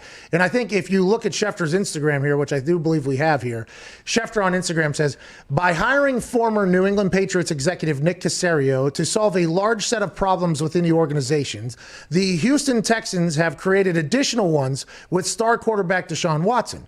Watson offered his input on potential general manager candidates, but the Texans neither considered nor consulted with those endorsed by their franchise quarterback, league sources have told ESPN. Additionally, the Texans did not inform Watson that they intended to hire Caserio, and he found out about the hire on social media. That contributed to Watson taking to Twitter that night to post, "Some things never change." Watson's feelings were not directed towards Caserio, sources told ESPN, but instead were indicative of the way business was again conducted by the Texans. Last offseason, Houston didn't let Watson know that star wide receiver DeAndre Hopkins would be traded, which led to some disappointment. Now, that it has happened again, Watson is said to be infinitely more bothered, sources told ESPN. This time, Watson had met with Texans owner Cal McNair on several instances, sharing thoughts on certain candidates that came highly recommended, with Watson suggesting that the team at least talk to them. Sources told ESPN he did not expect Houston to hire those that he endorsed, but he was hoping the Texans would be respectful of the feelings of the group of his teammates that he was trying to represent, sources told ESPN. The Texans, however, did not act on their quarterback's thoughts and charged ahead with a hire that mattered to a much smaller circle than the one that Watson was trying to aid, sources have told ESPN. Even if they didn't want to move forward with any of Watson's recommended candidates, sources told ESPN, that Watson wanted to at least have the opportunity to meet with ownership's finalists so he could offer his thoughts from a player standpoint to benefit the team, and then the Texans could hire who they wanted. That opportunity never came, sources told ESPN. So that sounds like that is what? Deshaun Watson's agent laying out exactly why Watson is pissed in a text message directly to the right hand or left hand, depending on which phone number he has of Schefter, right into an Instagram caption, sources told Pat McAfee. So what? Okay, Jack Easterby, he's the guy behind all of this, right? Is he the one that hired Caserio? Does he have the power? I believe he's the one doing the consulting over there, right? Like him and Cal are probably he's probably helping Cal advise. And they said they didn't even know what the future was of Easterby over there, depending upon what GM they hire. They hire a guy I think he knows pretty well. Now, Caserio, I guess a lot of people say really good hire for the Texans. A lot of people are pumped about this. And that's why I think Deshaun Watson said in there, this anger is not directed at Caserio, so sources told ESPN. But so he kind of wanted to make it like, hey, Caserio, this isn't about you. This is just about the way this whole thing was handled. And it's interesting about him. Did he walk into Cal McNair's office? Got a list. Here's some general managers me and the boys been talking about. Bullet points. Here's some coaches that we're talking about here. The way you guys have been running this place is a fucking joke. So if you remember, we kind of spoke up and then Bill O'Brien got fired. You remember? And now what we're thinking is if we don't want that situation to happen again, because it seems like it's inevitable, here's a list of demands from the team. That's what it feels like, right? That's kind of what it feels like. I mean, it does kind of feel that way. And I guess players have gained a lot more power, I'd say, over the last 2-3 years, don't you think? It's definitely at the college level in football and in the NFL. I feel like players have more of a say now. Oh, no. Here it goes again. What is going on at that house? I'm sure it is not me. I promise you that. Yeah, guy's lying about his internet like he lied to those team doctors about his knee. Everything's fine, huh? Everything's fine. You got Something's going on, man. You guys talked about aliens with Lane Johnson, didn't you? That's why they're slowing this down. We did, a phenomenon. But the thing about this is you got the youngest of your 7 over there on an Oculus playing Fortnite, running right outside, just dropping elbows on your goddamn internet, pal. No, I don't share this internet with the rest of the house, pal. That's smart. I need to do that in my house, I think, pal. Designated. You like Ariel Helwani? Didn't you say he was terrible? What did he say? He said he hated him. Yeah, he said he's an asshole. Yeah. I did? I said this? Yeah. Yesterday. That's awesome how you can do like the bet. I hope Ariel thinks that because of you saying this. I know. Ariel, when did he make this shift over to this new character he's playing? The Helwani? Yeah. I don't know, but it's an entertaining one. I know ESPN probably doesn't like if he was to do an entire show like that, but I wish he would. I wish he would come in and just do it. It's awesome. That's how you know it is awesome, because ESPN doesn't want him to do it.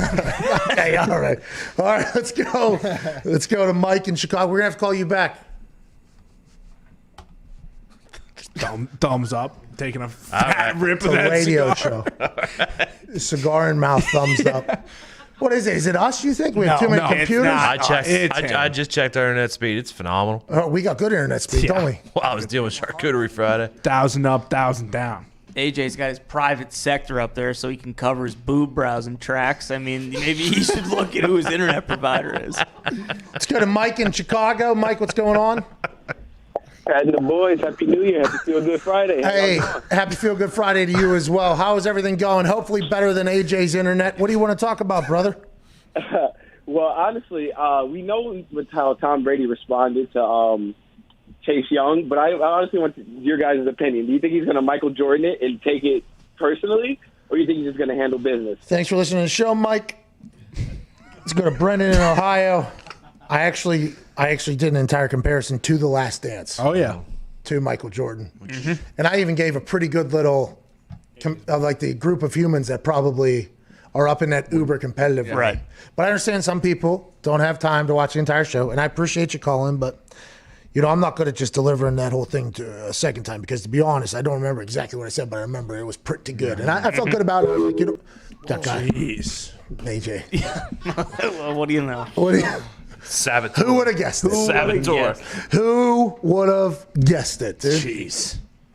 Let's go to Brendan in Ohio, since we can't get to AJ in Ohio. What do you want to talk about, Brendan? Hey, what up, Pat and the boys? How y'all doing? Not too shabby. AJ's trying to sabotage the show as we speak, but can't wait to talk to him again. What do you want to talk about, Brendan? Hey, man, so Joe Burrow was on Colin's show yesterday and said that he feels very strongly about being able to come back for the season opener next year. And I just kind of wanted to get your opinion. Do you think he'll be ready by next year? And does that make bald Pittsburgh stooges like Tony nervous for Joey to come back? Oh. Did he say bald, stooge? Yeah. He said, you're bald, dude? I'm not bald. He did say it, though. He did. Well, that was kind of rude of him to say. Take the hat off. Let's show him the hair. Show him the locks. Don't do that. It's COVID Cowboy Friday. That's true. Diggs suffered an assault the other day. And he'll grow out of it, He just beat COVID. He'll beat this. And he'll grow out of what happened to him the other day. Yeah. But his haircut did change a little bit this week. And the COVID Cowboy, I do believe, will be riding pretty strong with that hat today, right? All the time. Look, this is the worst office in America to come in with a bad haircut. It is not. So you get absolutely tortured. But it's the worst office coming with anything. Yeah, true. Very toxic environment. As far as Joe Burrow is concerned, I mean, how did he do this year against the Steelers? And he did better than AJ Hawk's Internet, who's back with us. The Joe Burrow is expected to be back week 1. I would assume he was not supposed to be on schedule to be back week 1. That's why this is big news. Or I'm not a doctor. I don't know the entire thing when he's supposed to be back. But I feel like Adrian Peterson tore his knee up, and then he came back and rushed for 2,000 yards in a shorter amount of time than anybody could have guessed. I'd assume Joe Burrow, young, gritty guy, he's going to dominate rehab and come back a lot earlier than anybody thinks he can. I would just hope that at some point the Bengals organization would try to protect him from dying, and I hope that happens next year. AJ, welcome back, by the way. Great to have you. Former member of the Bengals organization, diehard fan of the Bengals as a child. How do you feel about Joe Burrow coming back? Will Zach Taylor be able to protect that guy? I hope so. I mean, it's going to take the front office, too, finding some pieces in there to get a don't have line one. that'll make them feel safe, I guess. But do they have a front office? Yeah. Well, they do. It's not as big, not as many people as other teams, but I'm not shocked that Joe Burrow thinks he's going to come back week 1. I mean, I think how many months out is it? Do we know from his surgery? Would week 1 be? I can't remember, but I remember looking at this computer and saying it was the same injury as another guy, and it was the same time frame, and he would be back like a month or so before the season or for training camp. AJ, did you have any surgeries? Knees? Yeah? Yeah, not ACL, though. How many, whenever they give you like an expectation, there's always a window, right? And the window that goes public is normally just the safest one, like the longest one. But the window that guys are being told is potential boom, probable boom, at the latest bang. You know what I mean? That's kind of how it goes. That was for me. Was it the same for you? Well, in Green Bay especially, Big Mike would talk about it. Like they never put windows on people because, let's say you're later than that window, then they say, oh, you're lazy, you're a turd, you didn't do your rehab. And if you come back earlier and then you get hurt again, they're like, oh, you came back too early. So there's no reason to really give those windows publicly. But yeah, privately you get them. Yeah, privately you get a little expectations, I'd assume. Big Mike, by the way, looking out for the boys. How about that? If we don't tell them what to expect, their expectations will always be met. Not a bad thing to do, Big Mike. That's why he's got that studio down in the basement watching the film. Let's go to Mike in Connecticut. What's going on, Mike? Hello? Hey, Mike, how's it going, pal? Not bad, not bad. Just finished up the work week. How are you guys? Hey, us too. Bob. Getting ready for Super Wild Card Weekend. 6 games, 3 Saturday, 3 Sunday. Can't wait. Hell yeah. Hell yeah. Listen, I heard sorry, that's my daughter. I heard on the call with Warren that he mentioned that Stefanski, one of the things he's really good at is those adjustments. He's getting bullied. Hey, Mike, I don't want to talk about halftime adjustments. Let's talk about what you're going to do mid-phone adjustment here. Are you getting bullied by your daughter over there? I sure am. Every day. Yeah, that's awesome. How old? She's almost 2 now. Okay, so can that one poop on its own, or is it into a bag? No, into a bag, and multiple times a day. So we're probably going to have to deal with that after this call. Okay, well, Mike, hey, good luck out there, Mike. We appreciate you. At 2, do they have sentences? No, it just seems like they just yell weird things. They got some sentences. That sounds like a drunk person over there. Is that what a 2-year-old sounds like? Just a drunk adult? Yep. Yeah? Basically. That's what it sounds like. Yeah. Just taking dumps all over the place. We know that. Well, I think they're dumping in the bags. Yeah, bags. They are. Which, by the way, we'll all be wearing at one point again. Oh, absolutely. It just depends on which time. Can't wait. Cyclical. All right, AJ, you know what time it is? Life is. Yep. Time for you to bet every single game. Last week, you won 6-8-1 or something.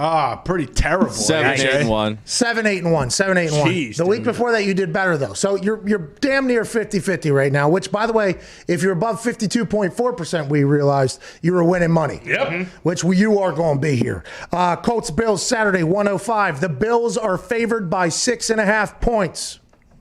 Bills win, Bills cover. Damn. Here we go. I'm going to have to wear those stupid fucking shirts. Let's go to Rams at Seahawks. Seahawks -3.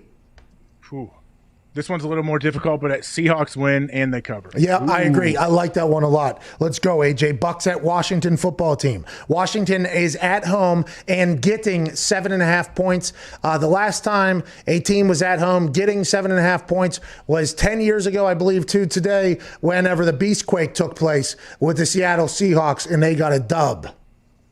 Yeah, the Bucks are going to win, and they will cover the 7.5. I agree. Ravens, 1 o'clock Sunday at Titans. Titans are getting 3 points at home. Man, I feel like the Titans are being disrespected here. Me too. But I think the Titans. I think they win this game. Do they? Okay, straight up. Here we go. Yeah, I think they win. Let's go Bears at Saints. Saints minus 9.5. It has been announced that Alvin Kamara will be playing via Alvin Kamara's social media pages. What do you think about this? I like the Saints to win, and I'll take them to cover the 9.5. Interesting you say that. There's a stat on wild card weekends. Teams are 44, 5-1. 5-1. A wild card weekend, win and against the spread or whatever. They cover whatever this. Favorites are 44-5-1. Not even favorites, just all teams that win on. So teams that win on the wild card weekend are 44-5-1, also against the spread. So there's a good chance if they win, they're also going to cover the spread. So all you're doing right now is just picking who's going to win. With that trend, that stat, wild card weekend, without now, granted, I can't stress this enough. A moose was the Speaker of the House just the other day in the United States of America, so it could be debunked. And there, it isn't 44-0-1. It is 44-5-1. So it has happened before. But it seems like you're just picking the team to win, and they'll do the rest for you. Yep. And how about Browns Steelers Sunday Night Football, AJ? Oh gosh, do you Pittsburgh people feel pretty confident? I know we're no, not at all. Nope. Diggs is not fit. Okay.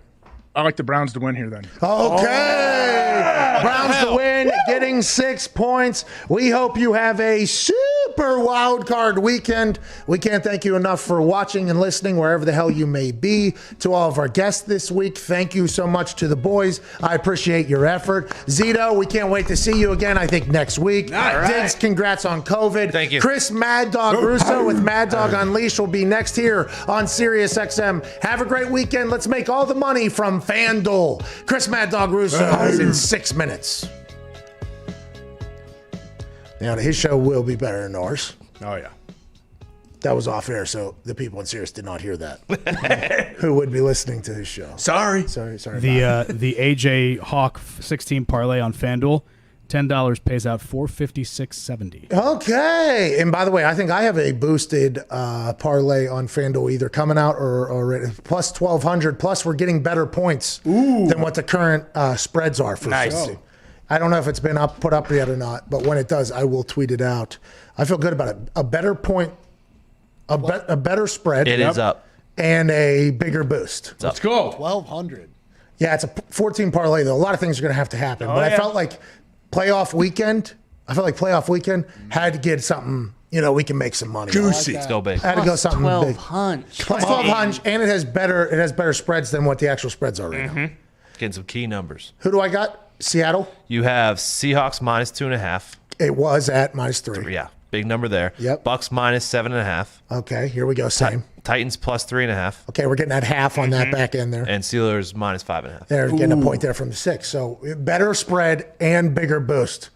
Only a FanDuel. Let's go ahead and take all their fucking money. I was given an estimation on the amount of money that would be lost if this hits. Let's go ahead and get that. Let's go. Let's go ahead and get that. I think they owe us. They owe our fans. They owe the people that are back. They owe them the money. Oh, yeah. They do. And FanDuel, by the way, enjoys giving out money. That's their thing. It's a big old parlay, AJ. Big old parlay. Yeah, it's a weird one. This whole weekend, I'm not sure. I know I'm with the Browns. I think the Browns should win, but I don't know. With Stefanski out, that's not great. But I do think Alex Van Pelt will be all right calling the plays. Oh, you know Alex Van Pelt though pretty well.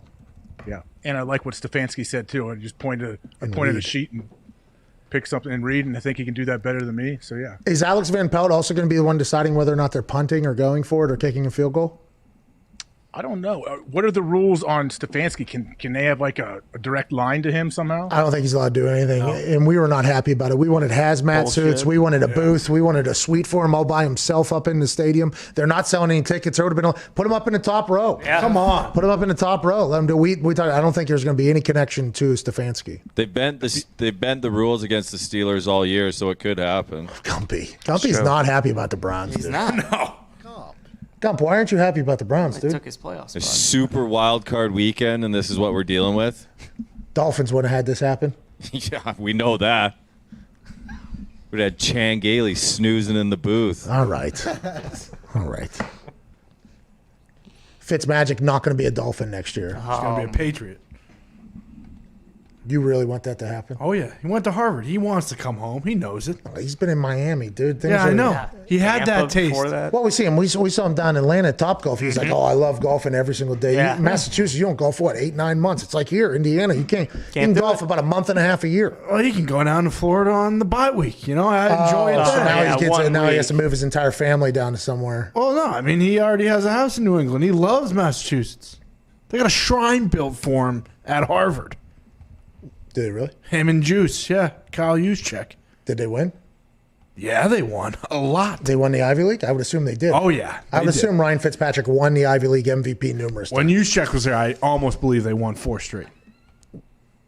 You're just making this up. No, I'm not making this up. Talking out of his ass I'm not right making now, this up. this Look guy. at the numbers. You're making this up. The Juszczyk, Harvard went on a run. They had college game day there for a while. Oh, yeah. I remember that Harvard-Yale. Yes. It was a big game. Huge games. That was long after Fitzmagic was there. Long after the Magic. I don't know what happened when Magic was there, but I know he holds most of the records. But the Magic probably led into a good Juice era. Exactly. He actually, I believe, Magic turned the tide, really. And then the at Juice Harvard. hopped on with the longboard. You know, that guy Fitzmagic's pretty cool. I think I'm going to go to Harvard. Yeah. Surfed on that board all the way to the Super Academia. Enjoyed the whole time. Do we have anybody looking up any stats of Harvard? I got them. They're real. I thought Tony. So everybody in here just let Connor say what he just said. Because they know it's true. If you might be the authority on Harvard football news. Yeah. How can you not trust a guy in all camo? Exactly. Can't see me. Let's get out of here, dude. Hammer Don is in 29 minutes. This has been our biggest week by far. Thank you all so much for watching. It makes no sense, dude.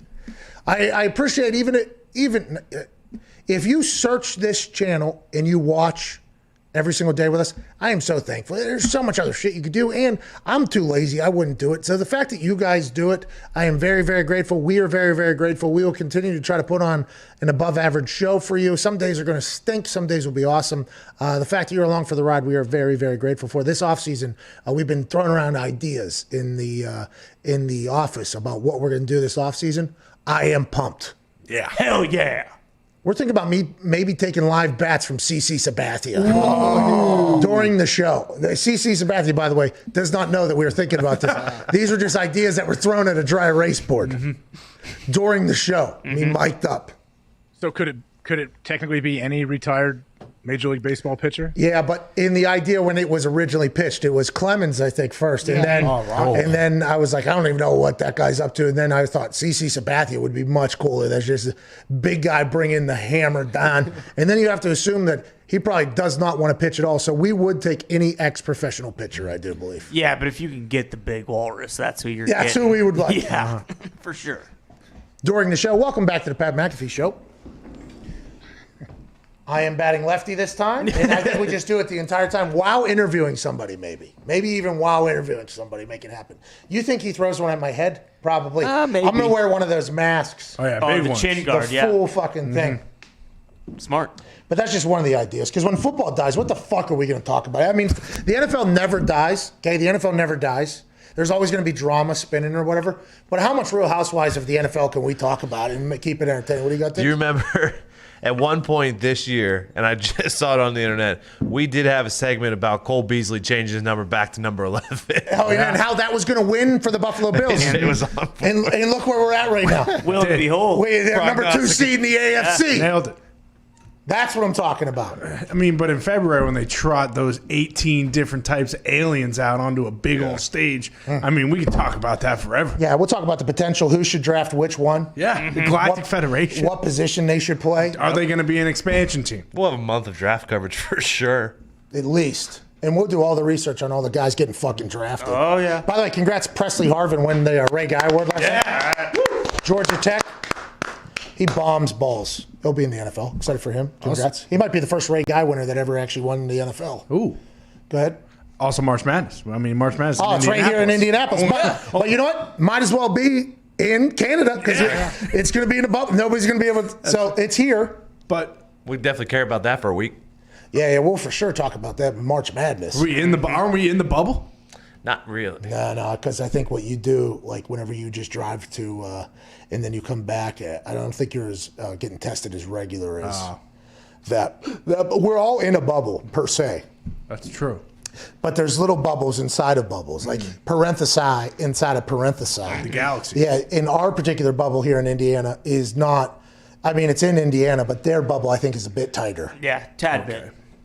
They said the entire state of Indiana, by the way. It wasn't just Indianapolis. Yeah, it's going all the way up to Purdue and stuff. We're in there. Really?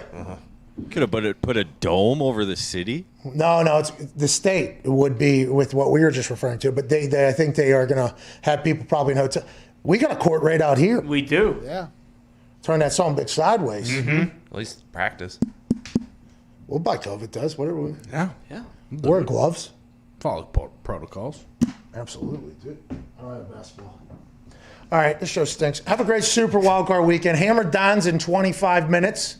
We'll give out all of our official picks. Let's make money. Let's go ahead and bankrupt FanDuel this weekend. My boost, I wouldn't say go ham on it, okay? There's a lot that has to happen, but we should make money off of that pick. I feel very good about it. We're getting better odds, better spreads. I mean, it is better for everybody. Mitt, what was Mitt going to say there? Mitt was going to talk about the Indiana. No, they just said don't let him talk. Oh, come on. Please, I haven't heard Mitt speak in forever. Hey, Right there. Mitt, will you come say hello to AJ, please? Mitt, Might be on. I just want Mitt to give me like a rundown of what he thinks is going to happen this weekend. He might be on a Cloud different 50, planet. Yeah, he smoking might be so much freaking CBD in here. inside Mars. He does. They say this kid's on a lot of dope. They say. What's going on back there, Mitt? Space. I was just helping Zito. I was plugging his computer in. Oh, very nice of you. Dude. AJ said he wanted to say hello. Hey AJ, what's up? Mitt, how you doing? I hear you're a big time video editor now. Yeah, I guess. Not really. One, I'm trying to add to the repertoire here. Yeah! Let's go, man. On you, He's AJ. He's the one that pieced together the Aaron Rodgers play-by-play thing with the All 22. It did incredible. Looked incredible. I was proud of him. And kind of put it on his plate late too. You know what I mean? And he said he watched Details with Peyton Manning. Yep. Got some ideas, some creation. Mitt is becoming A weapon. an all-terrain player in this office. Yeah. I mean, stock rising very quick. Not like Bitcoin, right? Because Bitcoin's kind of going down. pretty much crashing. dead. Yeah, but Mitt's stock is just going through the roof right You now. made this one too? Yeah, the all-pro friends of the show here from Mitt. Mitt's becoming a rock star, and people forget Mitt was not supposed to be hired. No. He was not supposed to be hired. He just Kind of backed his way in. didn't leave. Yeah. He fucking backed his way in, parked it, and never fucking left. Screw it. Persistent. Let's go. I had no other option though, so thank you guys. We do agree on that, but we are thankful you were here. Boy, man. Did get a 33 on his ACT. What would that fucking guy be doing if he wasn't working here? I think about that a couple times. I talked to him going into the new year. I was like, Mitt, what the fuck would you be doing if you weren't working here? World needs ditch diggers too. Well, no.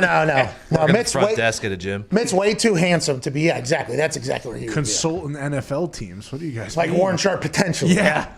The way he edits videos and things and puts shit together, he probably does have like a system. He's probably going to crack the code on sports gambling. Or something. Yeah. I would not be surprised. Yeah, or he's going to keep smoking dope and watching frickin' Tom and Jerry all day because I know he loves doing that too, especially on the weekends. Ty's a little hard on him, you know? Ty's like the older brother. Tough love. Trying to keep him humble. You just shame him. You just shame him until you get what you want. No. He doesn't. He just shames him until I don't even. Then he just walks out. Until I feel bad, and then you go apologize a couple minutes later. Yeah, it's a good relationship. It's a really good relationship. But anyways, Mitt has become a rock star, as have you. AJ Hawk, you're the best. Thank you so much. That's the show. We'll see you Monday. Hammer Downs in 22 minutes. Cheers.